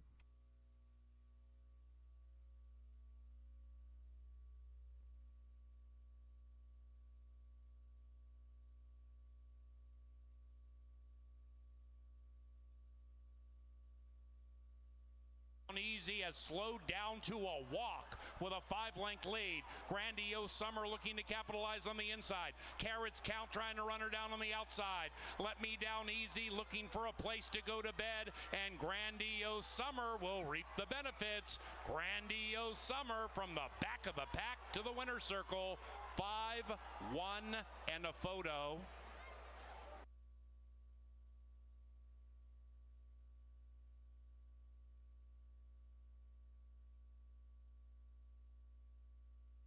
Way by 2. After that, we have Mo Smoking. Barbara roll off is all done with her boots on, taking off between them. And outside is Jewel Lasul. Royals Lil Diva 11-1, begging for the wire. Here's Jewel Lasul, and with her boots on, but they're not good enough. And Royals Lil Diva does it.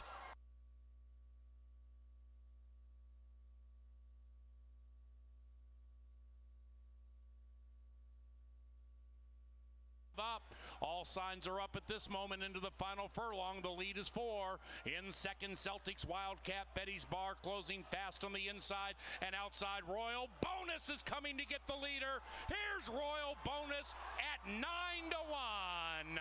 Royal Bonus gets the bonus and captures the prize.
got a big crowd here at Canterbury, and why not? A perfect weather here in Shakopee, and back-to-back long shots.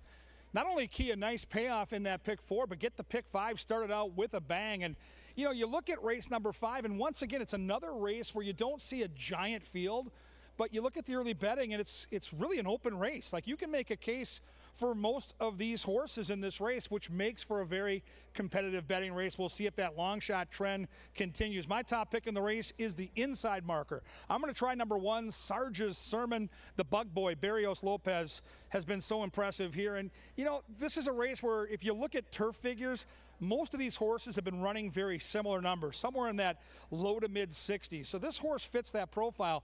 But now you move to the inside post. You faced some tough competition, including Golden Gopher last time. So from this post, it's Chip Woolley, it's the Bug Boy, and it's just a horse that I thought might offer a little bit of value. And right now that value says 7-2.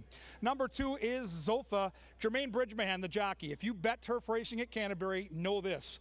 He's as good on the turf as anybody I've seen out here in years. He's a phenomenal rider on the grass, and Zofa should give him some trip options. I get it. The horse is 2 for 31, but the horse has been really good on the grass. 16 career starts, 9 for 16 in the trifecta. Keep that in mind when you're making those exotic wagers. And again, Bridgman, so very good on the turf. And how about the betting action here? 7-2 morning line set by a professional here at the track.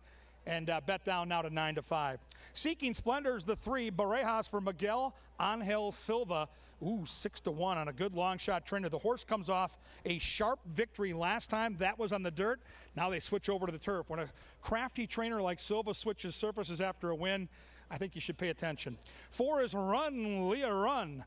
Sosa gets the call for Lynn Rarick. And if you go back to the Colonial turf numbers in the running line, 6, 7, 8 starts back, those turf figures fit with these. This is a very sneaky 7-1 shot. She should show some early lick off those turf sprints. I think she'll be fairly close to the pace. And I'll say this, the 4 sure looks good in the paddock. 5 might be the speed of the race. It's Ghost Strategy. Constantino Roman, who just won the last race at a big price, looks to go boom, boom. Rides for Lynn Kleberad, should be prominent and could be a problem if he's able to get loose. Now, if you like a big closer, if you like a horse that starts slow and finishes strong, you might fall in love with this guy. Number 6 is Markin Greeley. Izzy Hernandez has a nice long shot winning the card. Tony Rengsdorf is a phenomenal trainer, up near 25%.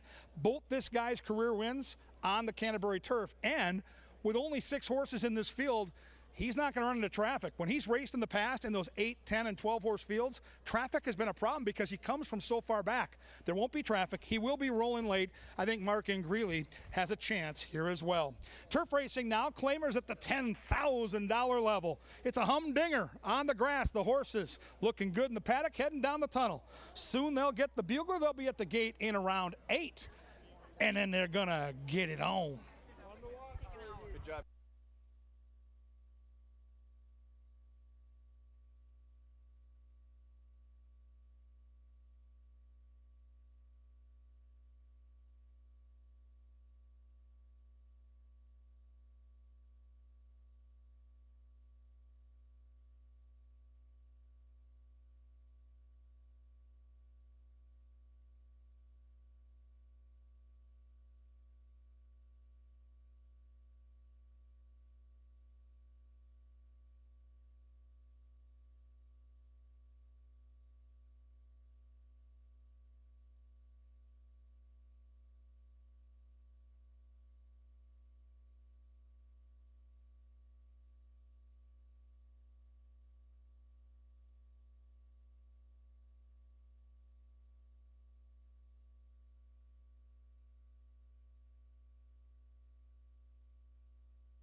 Race 5's field is on track with 7 minutes to post.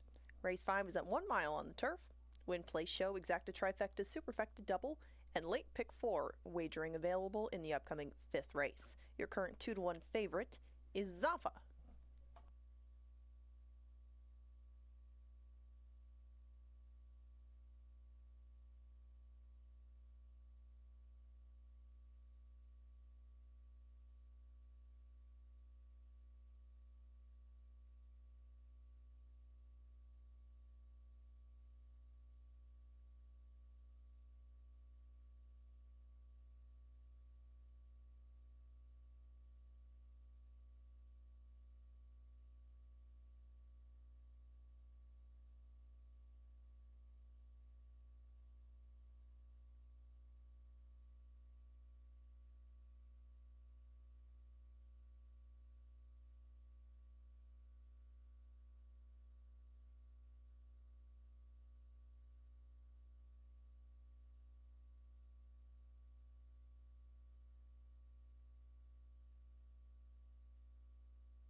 In 6 minutes, our late pick 4 is set to go off, and we've got an angle right here in the 5th race. I thought a little more money would go to the rail, and I guess maybe it still will, but if the will pays are any indication, unfortunately, this is not the most creative angle in the world. It is in the 5th here, and it's Tony Rengstorff's pair of runners, the 2, Zafa, and the 6, Mark and Greeley.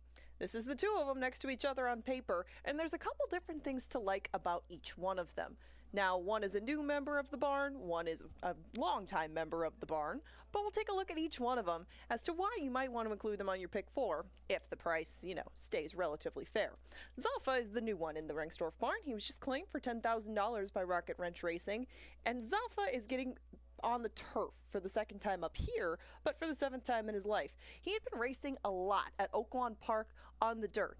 Yes, he does have a dirt win, but his last turf race, long ago on the sheet at Indiana, was pretty good, and a lot of this record, even though it leaves a little to be desired in the pure numbers category, it was against better horses, frankly. Mark and Greeley likes this turf course and comes on a class drop. This was an optional claimer. These are more expensive horses. He's in for $10,000 today, and Israel Hernandez looks for another win. We're going to take a look at Mark and Greeley's late close last time. Because he had the 12 hole, it's tough to save ground from there, but he did manage to get towards the inside, and as they come for home, he makes a good late close into a pace that was, fair, honest. It wasn't exactly blazing, but you can see him make this good move up the inside against horses who are not bad for the level, including the winner, Papa Rizzo. This was a contentious group, and Mark and Greeley made a really nice late move on the inside. He flattened out a little bit late. That's fine. He gets a little class relief today, and he drew the outside post. There's a lot to like about both of them. I thought maybe the more money would go towards the inside and we were getting clever, but hopefully we get in the winner's circle with one of Tony's 2 here in the 5th. We'll talk about the pick 4 in just a minute.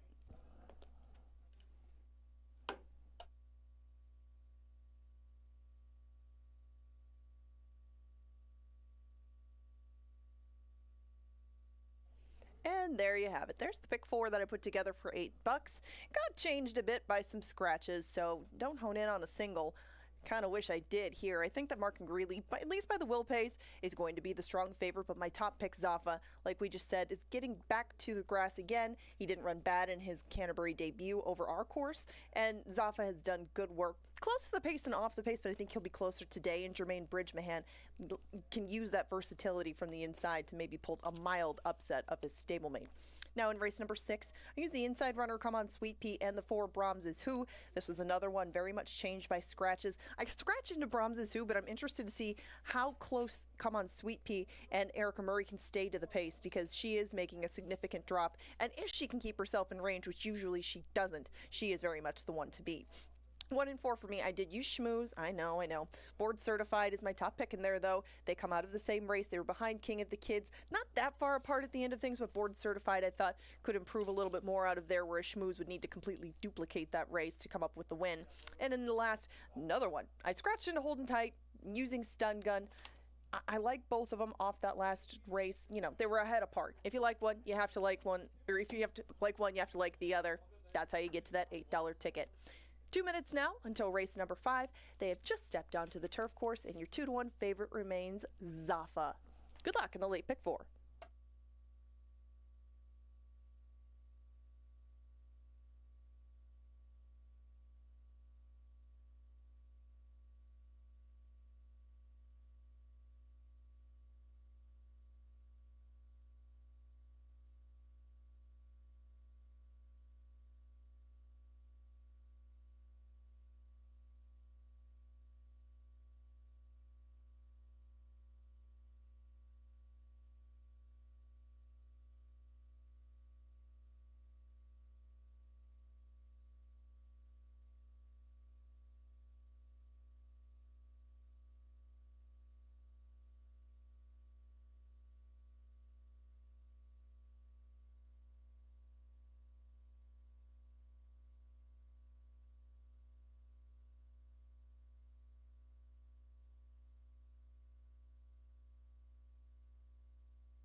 Arriving at the starting gate, and it is now race time.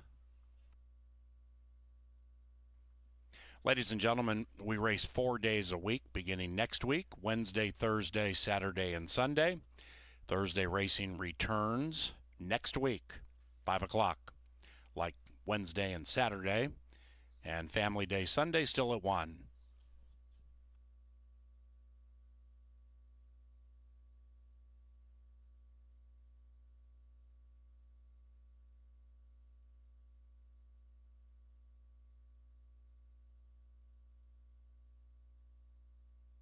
And they're moving in line. Mark in Greeley, 2-1. Zaffa, 2.5 to 1. Sargis Sermon, 2.5 to 1.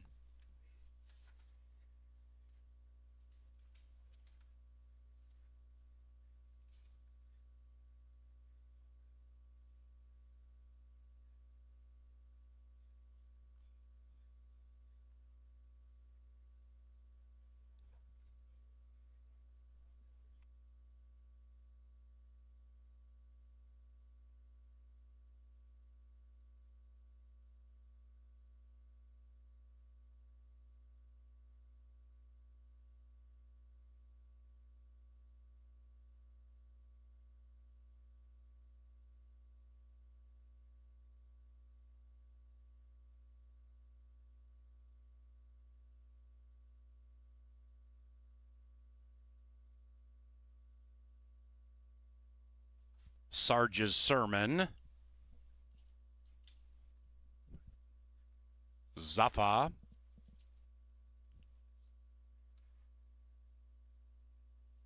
Run, Leah, Run. Go Strategy. Seeking Splendor. And Markin Greeley, the 9 to 5 favorite. Last in line. All righty now, good luck. And they're racing. Sweet beginning for Run Leah Run. Ghost Strategy got jostled a bit after the gates popped. Sarge's Sermon came out nicely. So did Seeking Splendor at 11 to 1, looking to win 2 in a row. After that, Markin Greeley, then Ghost Strategy, and Zaffa is last of the 6 and about 6 lengths from the front.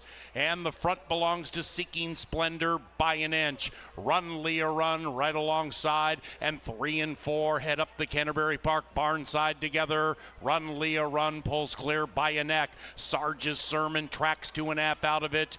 Then we come to Mark and Greeley to the outside of that one. Behind them is Zaffa, 5 from the front and to the inside of Go Strategy. 3 packs of 2 with 4 to go, and they head into the far turn. And 3 and 4 Seeking Splendor inside. Run, Leah, run to the outside. They continue to slug it out. After that, it's Mark and Greeley keeping Sarge's Sermon in a box. Go Strategy, 5 out of it, and Zaffa's trapped to the inside. Run, Leah, run, takes the lead from Seeking Splendor. After that, Sarge's Sermon, nowhere to go. Still trapped by Mark and Greeley. Zaffa needs to give a lot more, likewise for Go Strategy, and they're coming home now. Run, Leah, run. Outside, Mark and Greeley. Sarge's Sermon trying to lay down the law between them. After that, Seeking Splendor and Zaffa. It is Mark in Greeley turning away Sarge's Sermon, and Mark in Greeley lives up to the hype as the people's choice and prevails.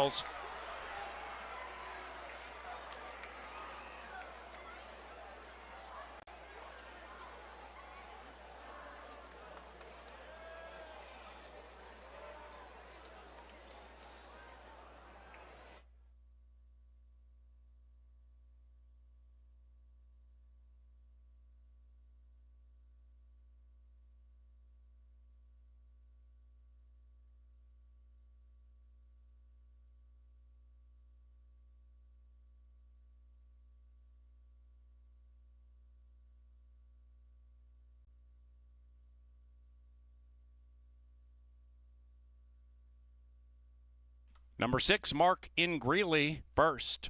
6-1-2 and a 4th place photo. And we also had a $10,000 claim. Stand by.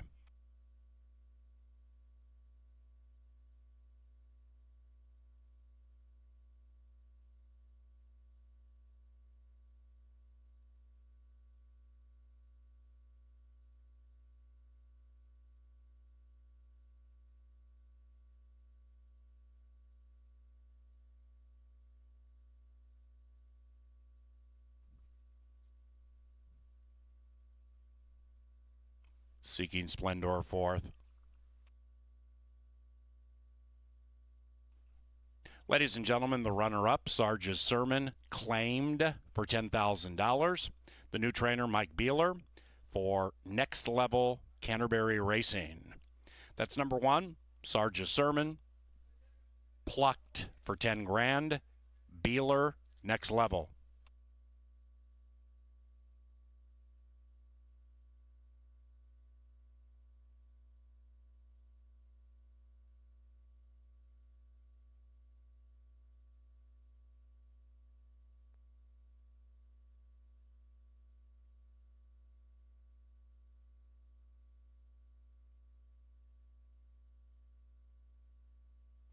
Race 5, official.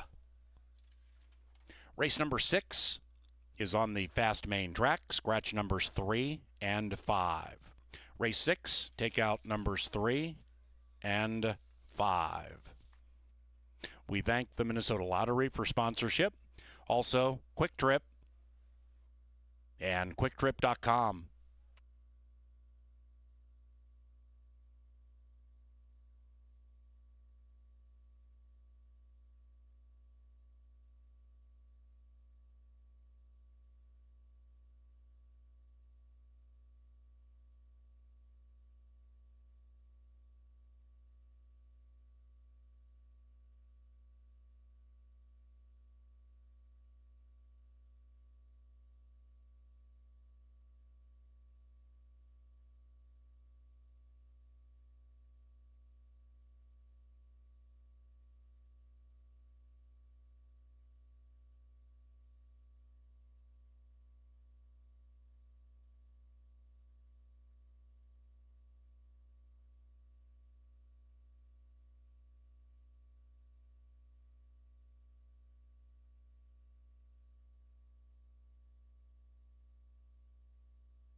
In the winner's circle, Mark Ingreely. 2 wins tonight for Izzy, Israel Hernandez. The winning owner, Joe Bueno, and the winning trainer, Tony Rengstorff.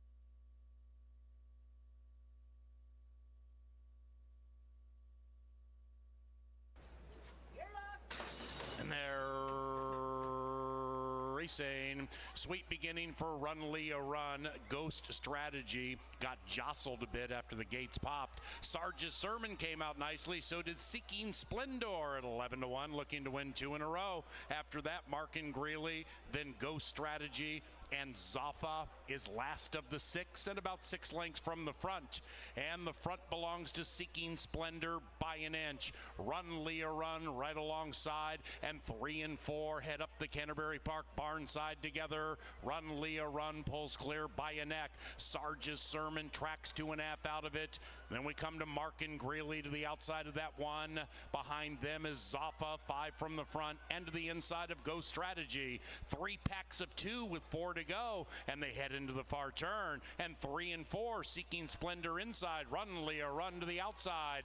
They continue to slug it out. After that, it's Mark and Greeley keeping Sarge's Sermon in a box. Ghost Strategy 5 out of it, and Zaffa's trapped to the inside. Run Leah Run takes the lead from Seeking Splendor. After that, Sarge's Sermon nowhere to go, still trapped by Mark and Greeley. Zaffa needs to give a lot more, likewise for Ghost Strategy, and they're coming home now. Run Leah Run outside Mark and Greeley. Sarge's Sermon trying to lay down the law between them. After that, Seeking Splendor and Zaffa. It is Mark in Greeley turning away Sarge's Sermon, and Mark in Greeley lives up to the hype as the people's choice and prevails.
Well, we knew that Mark and Greeley liked this turf course, and we know he's got a closing kick, much closer to the pace.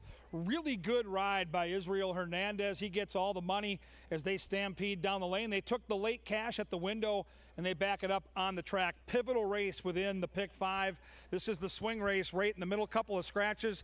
Look at that betting board, wide open. Everybody, though, falling in love with the number 1 horse here. Come on, Sweet Pea. Love that name, and boy, like Mark and Greeley, she likes to lay back early and come get him in the lane. She should save every inch of ground with Miss Erica Murray, who's a rock-solid pilot. You get Cody Rosine looking for another win training tonight, and you get a horse that looks absolutely spectacular here in the walking ring. Come on, Sweet Pea, absolutely the horse to hold off and the horse to beat when they turn for home. Number 2 is Piper Rose. Oh, here's the hot jockey, Israel Hernandez, looking for the hat trick. He rides for Chip Woolley, who, by the way, as I mentioned earlier, has won a Kentucky Derby. How about this 9-year-old mare, Piper Rose? 13 career wins from 72 starts. She's a hard knocker. Like the one horse, she likes to lay back early and come charging down the stretch. Piper Rose is 5-1. Number 4 is my top pick in the race. I'm going to try Brahms Is Who. Yoloa gets the call for the Tranquillo gang. 14 starts at Canterbury on the main track, 7 for 14 in the top 3, and I like the stretch out here. She's been racing at longer sprint distances, but the way she's been running tells me that she'll want to go a little further here. I think she'll have a little more speed than she's been showing in those sprints. She'll be closer to the pace, and she's a fair price. Brahms Is Who is a square 4-1.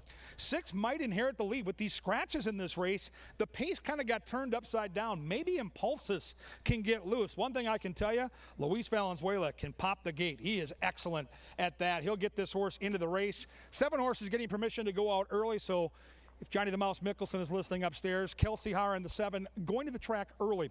Back to Impulsus. If this horse can get clear, this horse could be pesky. That 7 just pitched Kelsey. Hopefully she's okay. Yep, she's up and at him, but this 7, Maria Star, is a real handful. Keep an eye on her, and our television crew does an excellent job of watching these horses warm up. And Kelsey gave me the heads up when she came to the paddock. This horse has a little bit of a headstrong way about her. And look at these jockeys. Kelsey gets right back up. She's awesome. Well done, young lady. 7-1 on the goofball, Maria Star, who's acting a little cantankerous. 8 is Rabbit 22 with Constantino Roman. Excellent pilot, tricky post, outside stalking speed. Here they come. The girls are ready to battle. Intriguing race. As I mentioned, it's a big race within the pick 5. If you're alive, good luck. This is a humdinger. Look at that betting board. Nobody double digits. Everybody taking money. What a puzzle. The cool thing is if you solve that puzzle, you get paid. So go out there and cash. In race 6, the girls battle at 1 mile here in our 6th event of the night. And we're right here at beautiful Canterbury Park.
It's post time.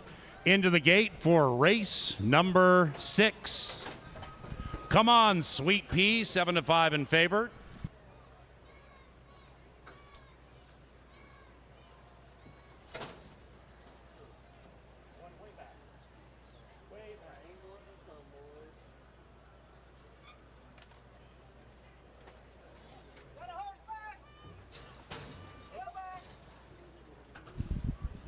Rabbit 22, last in line.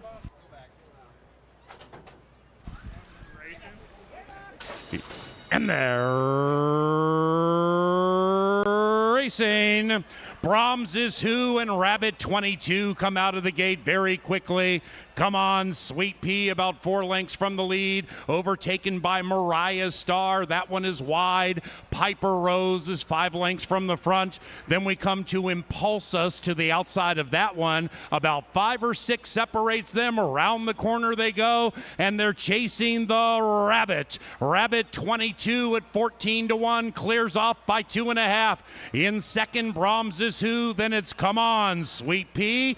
Impulsus on the move, 5 from the front. Mariah Star second last, and Piper Rose can see them all, but the field is only separated by 7, and now they head into the far turn, and this Rabbit is being niggled at. Rabbit 22 needs to give more. Brahms is who goes on the attack. Right behind that one is Impulsus. Then it's Come On, Sweet Pea. Piper Rose is tailing off. Likewise for Mariah Star. Brahms is who. Here comes Impulsus. And Impulsus puts the red shadow roll in front. Brahms is who punches back to the inside. Come on, Sweet Pea. That's the one, 3 lengths behind Impulsus. And they're coming home now. Impulsus, 8-1. Brahms is who, 2-1 to the inside. After that, Come On, Sweet Pea, and Piper Rose late on the scene. Impulsus, Brahms is who comes right back. It's a spine tingler. Brahms is who. Impulsus, and here's Come On, Sweet Pea. It's Impulsus at 8-1.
Photo finish.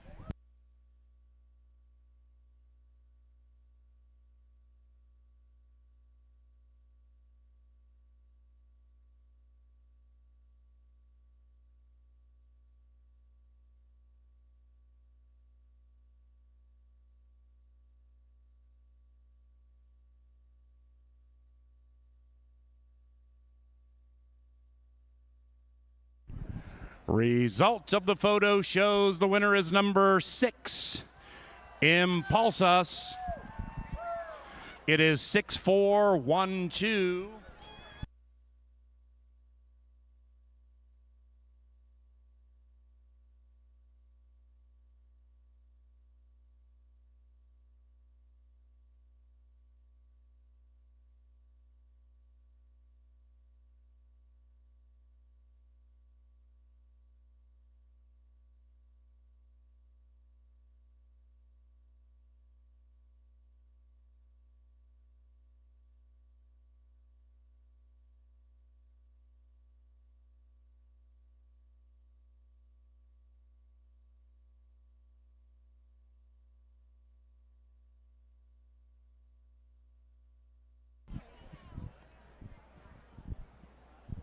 Now entering the winner's circle, the upset-minded Impulsas and Luis Valenzuela. The winning owner and trainer, Ryan Kenny. Behold, Impulsas. $18.20 for a $2 win wager. Race number 7 is the Saturday penultimate.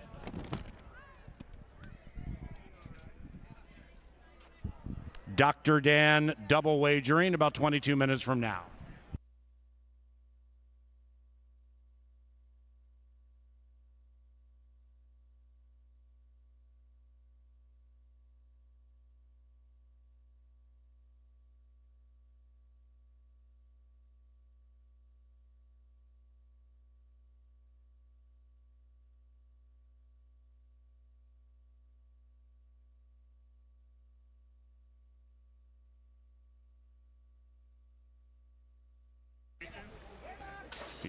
And they're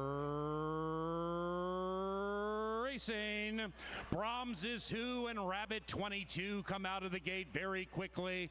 Come on, Sweet Pea about 4 lengths from the lead. Overtaken by Mariah Star. That one is wide. Piper Rose is 5 lengths from the front. Then we come to Impulsas to the outside of that one. About 5 or 6 separates them. Around the corner they go, and they're chasing the Rabbit. Rabbit 22 at 14-1 clears off by 2.5.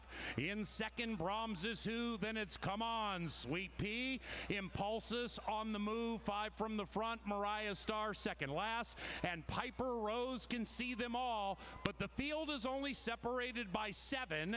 And now they head into the far turn. And this Rabbit is being niggled at. Rabbit 22 needs to give more. Brahms is who goes on the attack. Right behind that one is Impulsas. Then it's Come On, Sweet Pea. Piper Rose is tailing off. Likewise for Mariah Star. Brahms is who. Here comes Impulsas. And Impulsas puts the red shadow roll in front. Brahms is who punches back to the inside. Come On, Sweet Pea. That's the one 3 lengths behind Impulsas.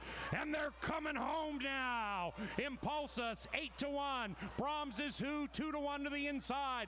After that, Come On, Sweet Pea and Piper Rose late on the scene. Impulsas. Brahms is who comes right back. It's a spine tingler. Brahms is who. Impulsas. Impulsas. And here's Come On, Sweet Pea. It's Impulsas at 8-1.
Impulsus broke out of the gate a little slow, but Luis Valenzuela pressed the button on the far turn, and we get another upset within the pick 5. So if you're alive, there's some money sitting out there waiting to be taken. Another difficult hurdle here.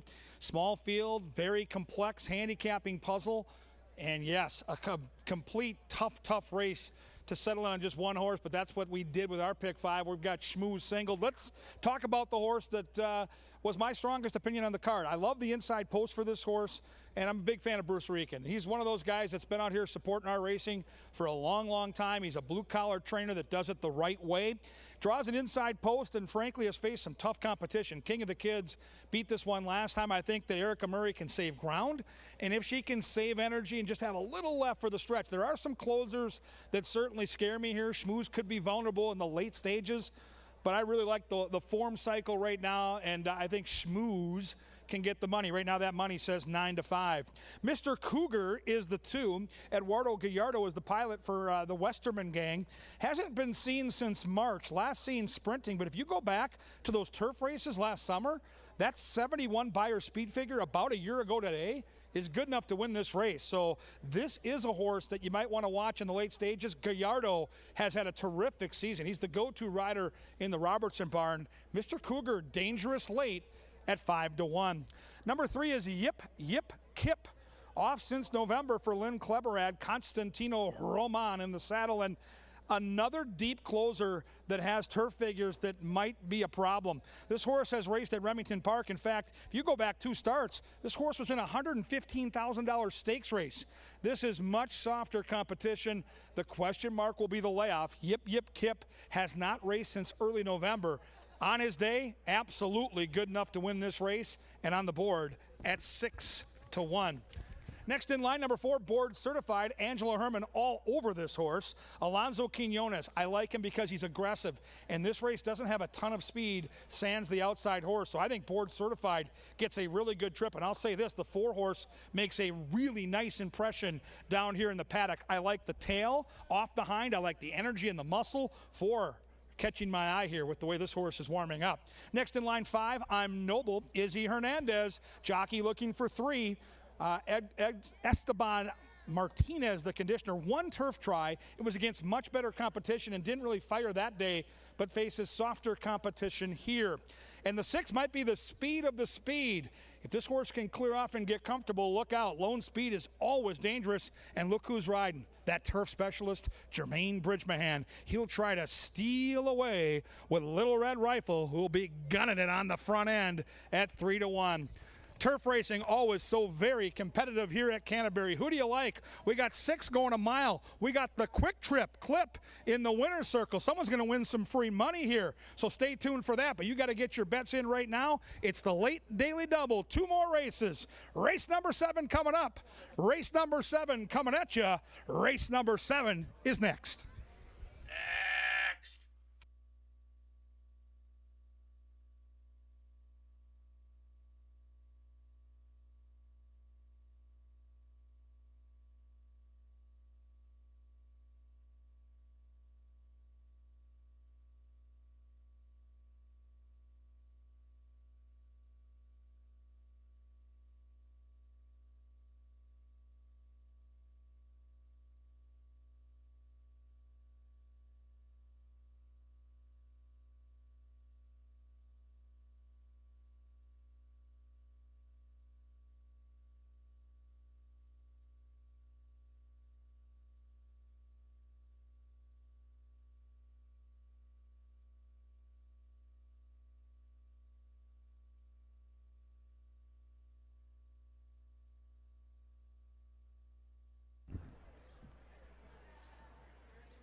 Sir Leonard Dykert brings them onto the track for the 7th, and they're heading to a firm turf course. No scratches. Race provided by the Quick Trip Clip and QuickTrip.com. Also, Atomic Data is the preferred IT solutions provider for Canterbury. And we thank JTR Roofing, Think Minnesota Realty, and Turtles Bar and Grill.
All right, ladies and gentlemen, drawing your attention to the winner's circle. It's our favorite time of night. Quick Trip, one of our best sponsors here at Canterbury, do so much for racing in Minnesota. It's the Quick Trip Dash for the cash. You see, lovely fans assigned a horse in this race. If their horse wins, Quick Trip will give them $100. Second and third get $20. We've even got a birthday girl, which we'll get to in a little bit. I need your name and where you're from. Kayla from Matamidi, Minnesota.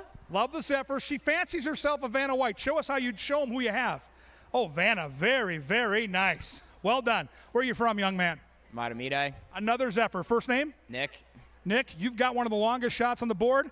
Mr. Cougar. Maybe you're a Cougar. Look at this guy. He looks like Aaron Rodgers. I think he's from Wisconsin. He's a Packer fan. What do we do to Packer fans? Go Pack Go! Go Pack Go! Your name, Mr. Packer Backer? Anton. We know who we're not cheering for. We do not want the 3 to win. It's that simple. Look at them, showboating. These guys, I tell you, get them over those Wisconsin lines. No good. Your name? McKenna, Where are you from? Woodbury. All right, what do you think of the 4? I thought that horse was the best-looking horse in the paddock. Girl Power, our girl handicapper, Angela Herman. This is her best bet of the night. Do you believe in Ange? Oh, yeah, lucky number 4. Let's go. Let's go. Next in line, the birthday girl. Your name? Emma, Emma, where are you from? Stillwater. Stillwater, Minnesota, on the wrong side of the track. She could use that extra $100. Beautiful girl for a beautiful birthday. We'll give it up if the 5 wins, but we've got a racetrack hat. This young lady knew she was going to Canterbury. Your name? Heidi, Where are you from? Annandale, and I'm here for Tracy's 40th birthday. Happy birthday, Tracy. This girl's got the money if the 6 wins. Okay, enjoy the big race. It's Quick Trip. It's free money. And it's a Packer fan who looks like Aaron Rodgers. Oh, goody.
It is now post time.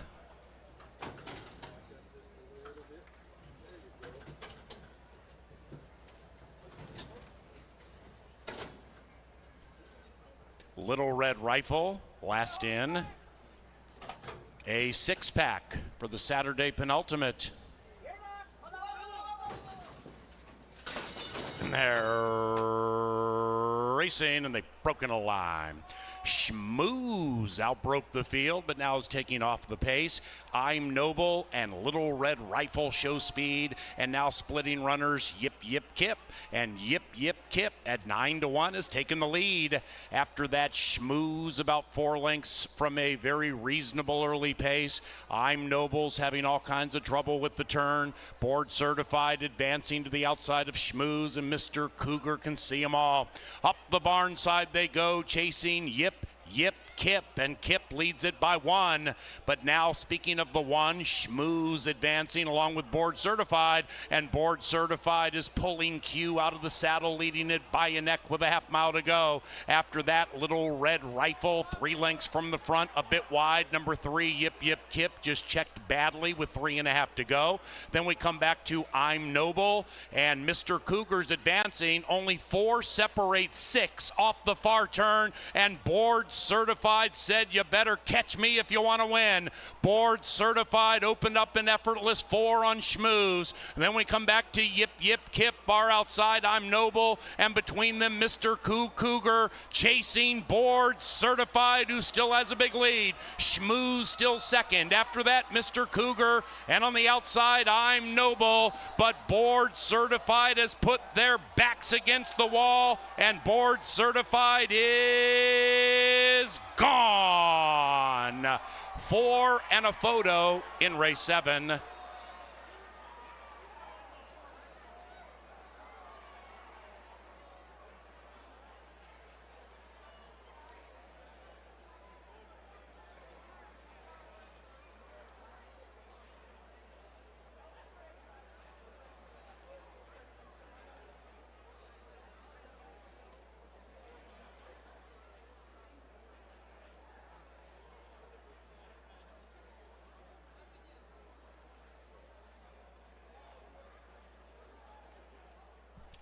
Number 4, Board Certified in a romp.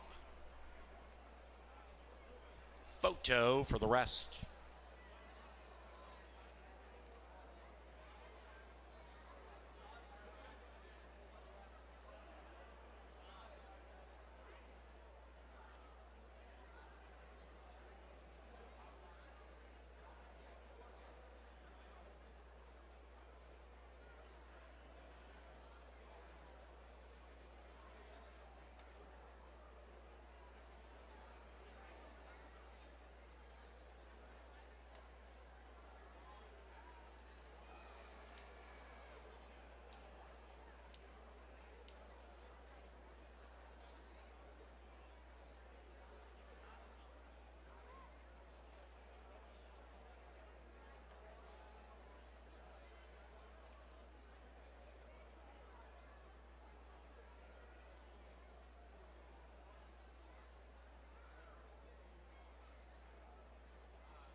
The numbers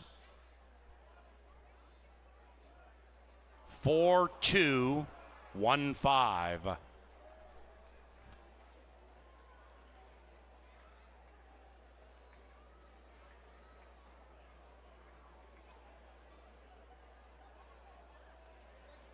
We have a jockey's objection, and it does involve the winner, number 4, Board Certified. Please hold all tickets. Erica Murray, who rode Schmooze, is claiming foul against Alonzo Quinones and Board Certified, alleging interference at some point of the race.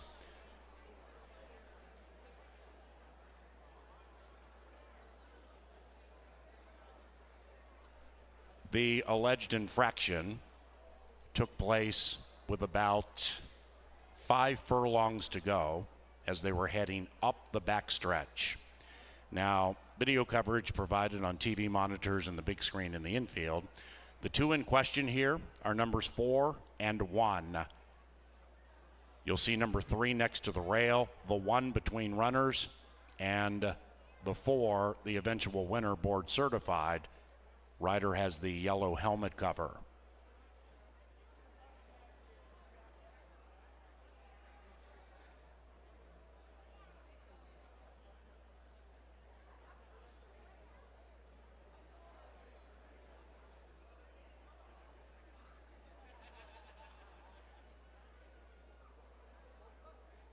Once again, this is 1 versus 4.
No change to the final order of finish. No change to the final order of finish. 4-2-1-5. The track referees, the stewards, could not find reason to justify change. The eventual winner, board certified, rider has the yellow helmet cover. The one in question between them, Schmooze. And there was nothing that transpired during the course of race 7. The stewards, the judges felt should lead to a disqualification, so no change. Board certified is in the winner's circle with Alonzo Quinones. The winning owners, Sampson Racing Stables. And the winning trainer, Burnell Roan. Race 7, official. Exacta 2040, trifecta 2190. 10-cent superfecta, $14. 6-4 double, $49. And the 8th is our final live race. It's about 22 minutes from now. Scratch number 3, Quarantena Bambina. Race 8, scratch number 3. Racing tomorrow at 1 o'clock on Family Day with unicorns and llamas racing. And once again, we have our 4-day racing schedule beginning next week. Wednesday, Thursday, and Saturdays at 5, Sundays at 1.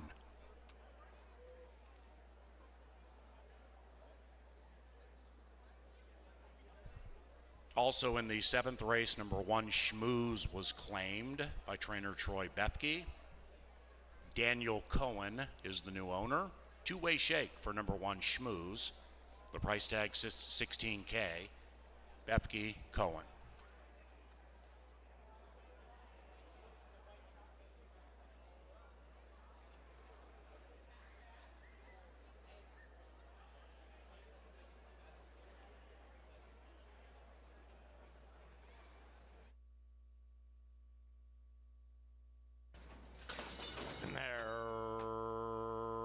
Racing, and they've broken a line.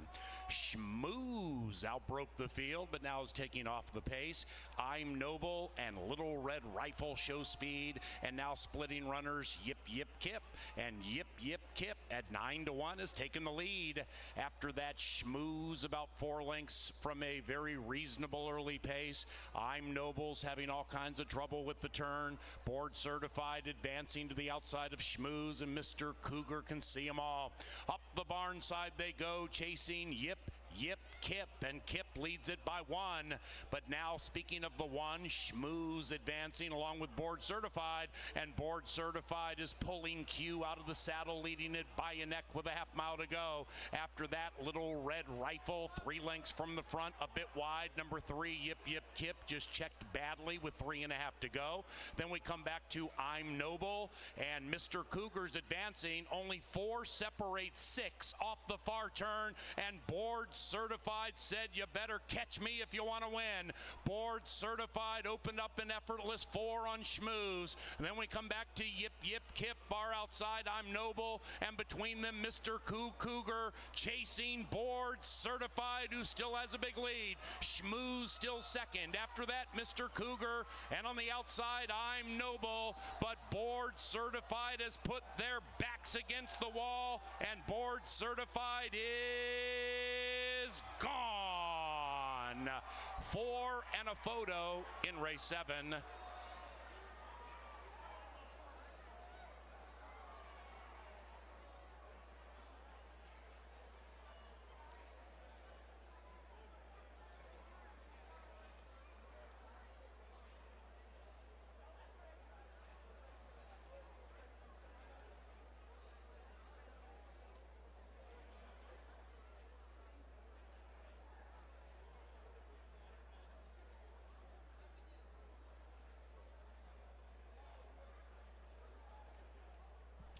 Number 4, Board Certified in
Kevin Gorg, Angela Herman with you to take you through the lucky last. And boy, another mild upset, Ange. We've seen upsets throughout the card. The pick 4 completely overpaid, and now this pick 5.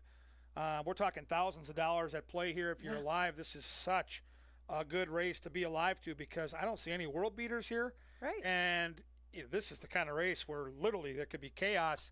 Unfortunately, no carryovers for those of us that got knocked out with our single last race. But I'm telling you, the value right now with our 10% takeout, it's legit. I know we harp on it a lot, but it's there for you, the wagering patrons. I hope you take advantage of it. Here's another example in the pick 5.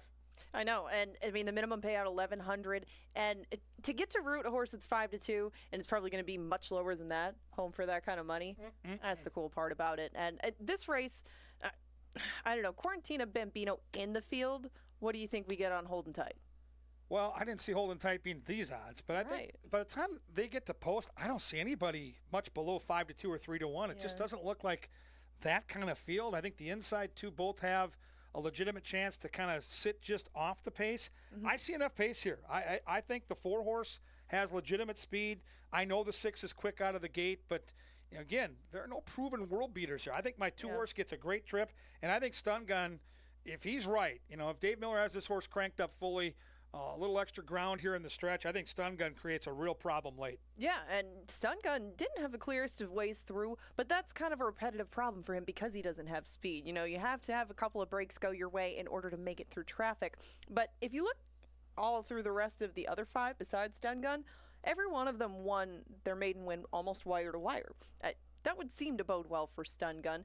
But I don't know how fast they're going to go because some of these horses that went wire to wire either didn't come home in great time or they were longer races or something like that. So I guess maybe you just scrap it all and go with the inside horse because he's lost the least amount of times. But my theory was more going with the 3-horse before he scratched, just in looking for something different. So maybe if you look for something different, Ion Dessert checks a lot of boxes for you because he is dropping out of a not common race. Yeah, lightly raced. There is upside. It is Joel Burnt. I just don't like that post for him because I'm not certain he'll be quick enough to clear off over Halo's Laddie or Holding Tight. The reason I fell into Tiger Hunter, the 2, is this horse had some trouble last time out. Traffic after getting bumped. Was facing significantly tougher competition. This is a Minnesota bred who was facing open company, and now on the cutback, I think this horse gets a really good trip. Sitting mid-pack. I'm counting on the 4 and the 6 going out there and battling, and then it'll just come down to if the 2 is ready to run and gets that lead, can he hold off Stun Gun? And maybe Ion Dessert comes charging up the inside. But it's a fun little race to handicap. Let's see what we're kind of, catching our eyes in the paddock with some of these horses. It's a warm night out there. It's not like it's not terrible. It's not 95 like it was, and sticky, but it's been warm enough where horses have been getting sweaty. Right, and it's not been that humid either, but the breeze has really died down too. So you will get a good gauge as to who's handling themselves because there's just not as much to cool them off anymore. But the inside too, like you mentioned, came out of the same race, but that was a mile. That's what that was my main argument against Tiger Hunter. I thought that Tiger Hunter would be better suited to the mile than Ion Dessert. Now they go back to more of Ion Dessert's game. That's why I put that one ahead of Tiger Hunter. But I still think that on relative ability in their best day, a lot of these can do pretty much the same thing in this setting. So I would have wanted more of a price than Holding Tight. I did scratch into him, but Stun Gun at 9-2 would be very fair for me. And there you see him on the screen. Favorable setup in theory, but more often than not in these, doesn't somebody just shake loose that you never expected to get away from the others and go all the way? I mean, if it's not Holding Tight, it's not Ion Dessert, then you're going to get a price on whoever else it is, but I just didn't see the options. So, I mean, the board is very reflective of what kind of race this turned into with the scratch of the 3, but you're still, I don't know. Do you think you get decent value on Holding Tight even if he is the favorite? I mean, do you think any number is good enough for him? I don't think any number is good enough, but if he's 5-2 or higher, I think he's absolutely playable. I mean, he's third time off the layoff for a trainer we trust in Mike Beeler. I love the way Barrios Lopez puts his horses in the race. So you know this horse is going to get a good trip, and if the 4 doesn't hang with him, if he's able to put the 4 away on the far turn, it's over. Like, it is legitimately over. These are not horses that are used to winning races. I mean, they're 1 for 15, 1 for 9. I mean, they're not winners of 2 lifetimes. So, man, I really looked at this race and thought either the 6 gets clear or there's a battle.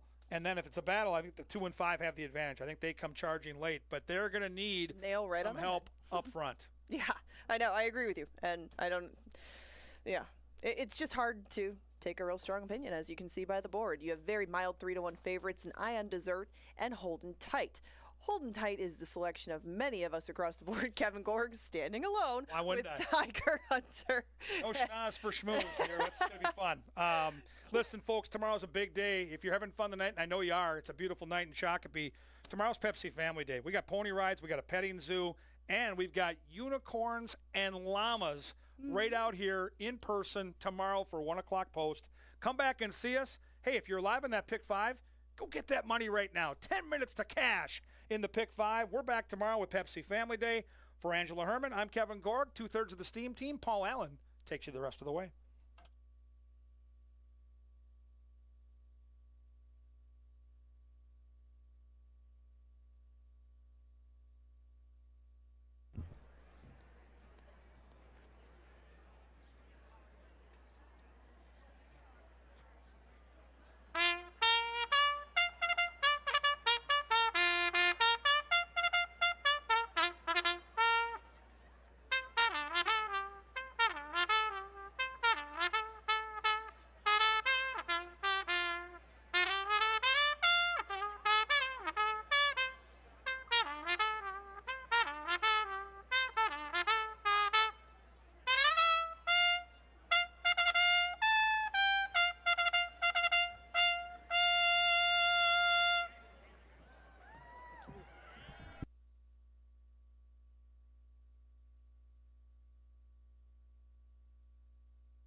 Our last races field is now on track.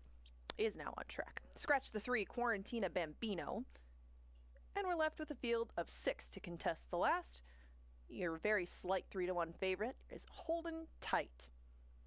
And even though our Saturday race card is ending, the events going on at Canterbury do not stop here.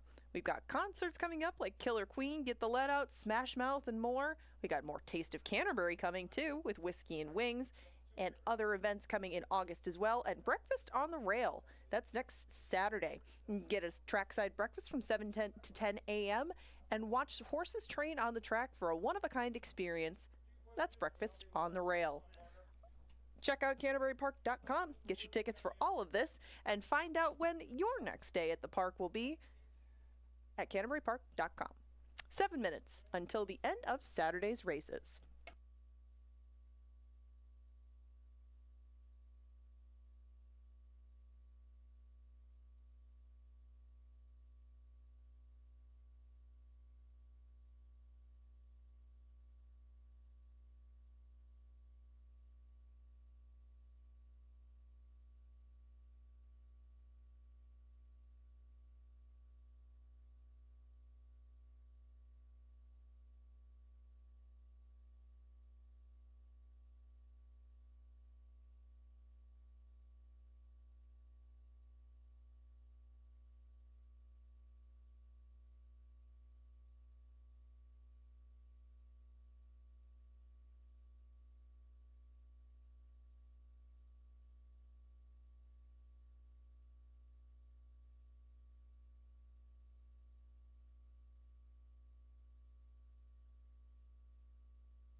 1 minute.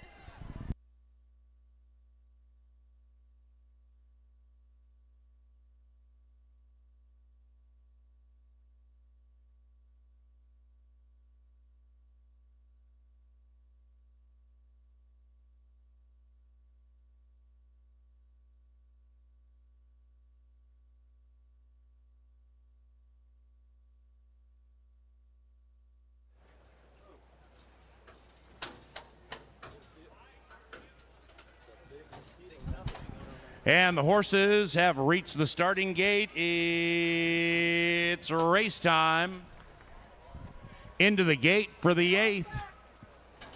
Heavenly Gazebo, last in line. Best of luck. And they're racing. Halo's Laddie comes out in divine fashion, and it's 7-1. Halo's Laddie right to the lead, holding tight, holding on to second to the inside of Heavenly Gazebo.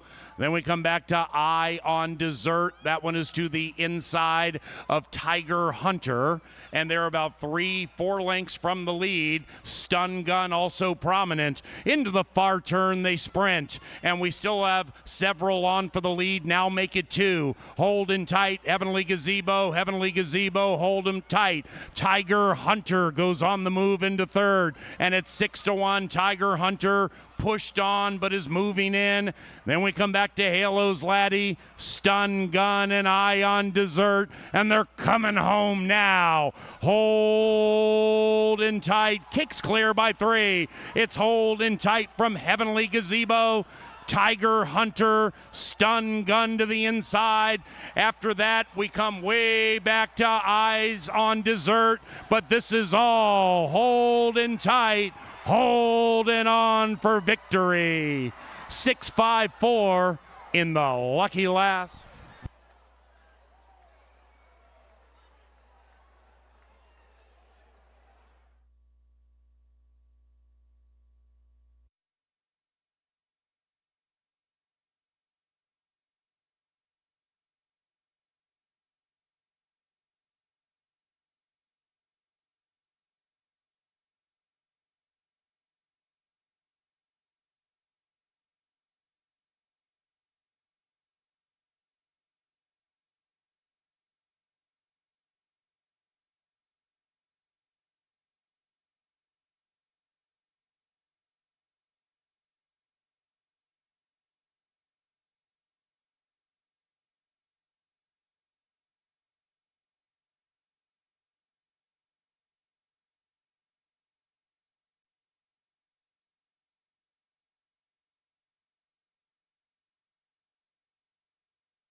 And they're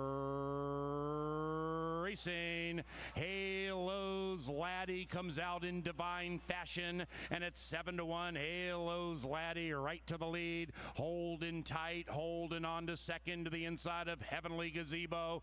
Then we come back to Eye on Dessert. That one is to the inside of Tiger Hunter, and they're about 3-4 lengths from the lead. Stun Gun also prominent. Into the far turn they sprint, and we still have several on for the lead. Now make it 2. Holding tight, Heavenly Gazebo, hold them tight. Tiger Hunter goes on the move into third, and it's 6-1. Tiger Hunter pushed on but is moving in. Then we come back to Halo's Laddie, Stun Gun, and Eye on Dessert, and they're coming home now. Holding tight, kicks clear by 3. It's holding tight from Heavenly Gazebo, Tiger Hunter, Stun Gun to the inside.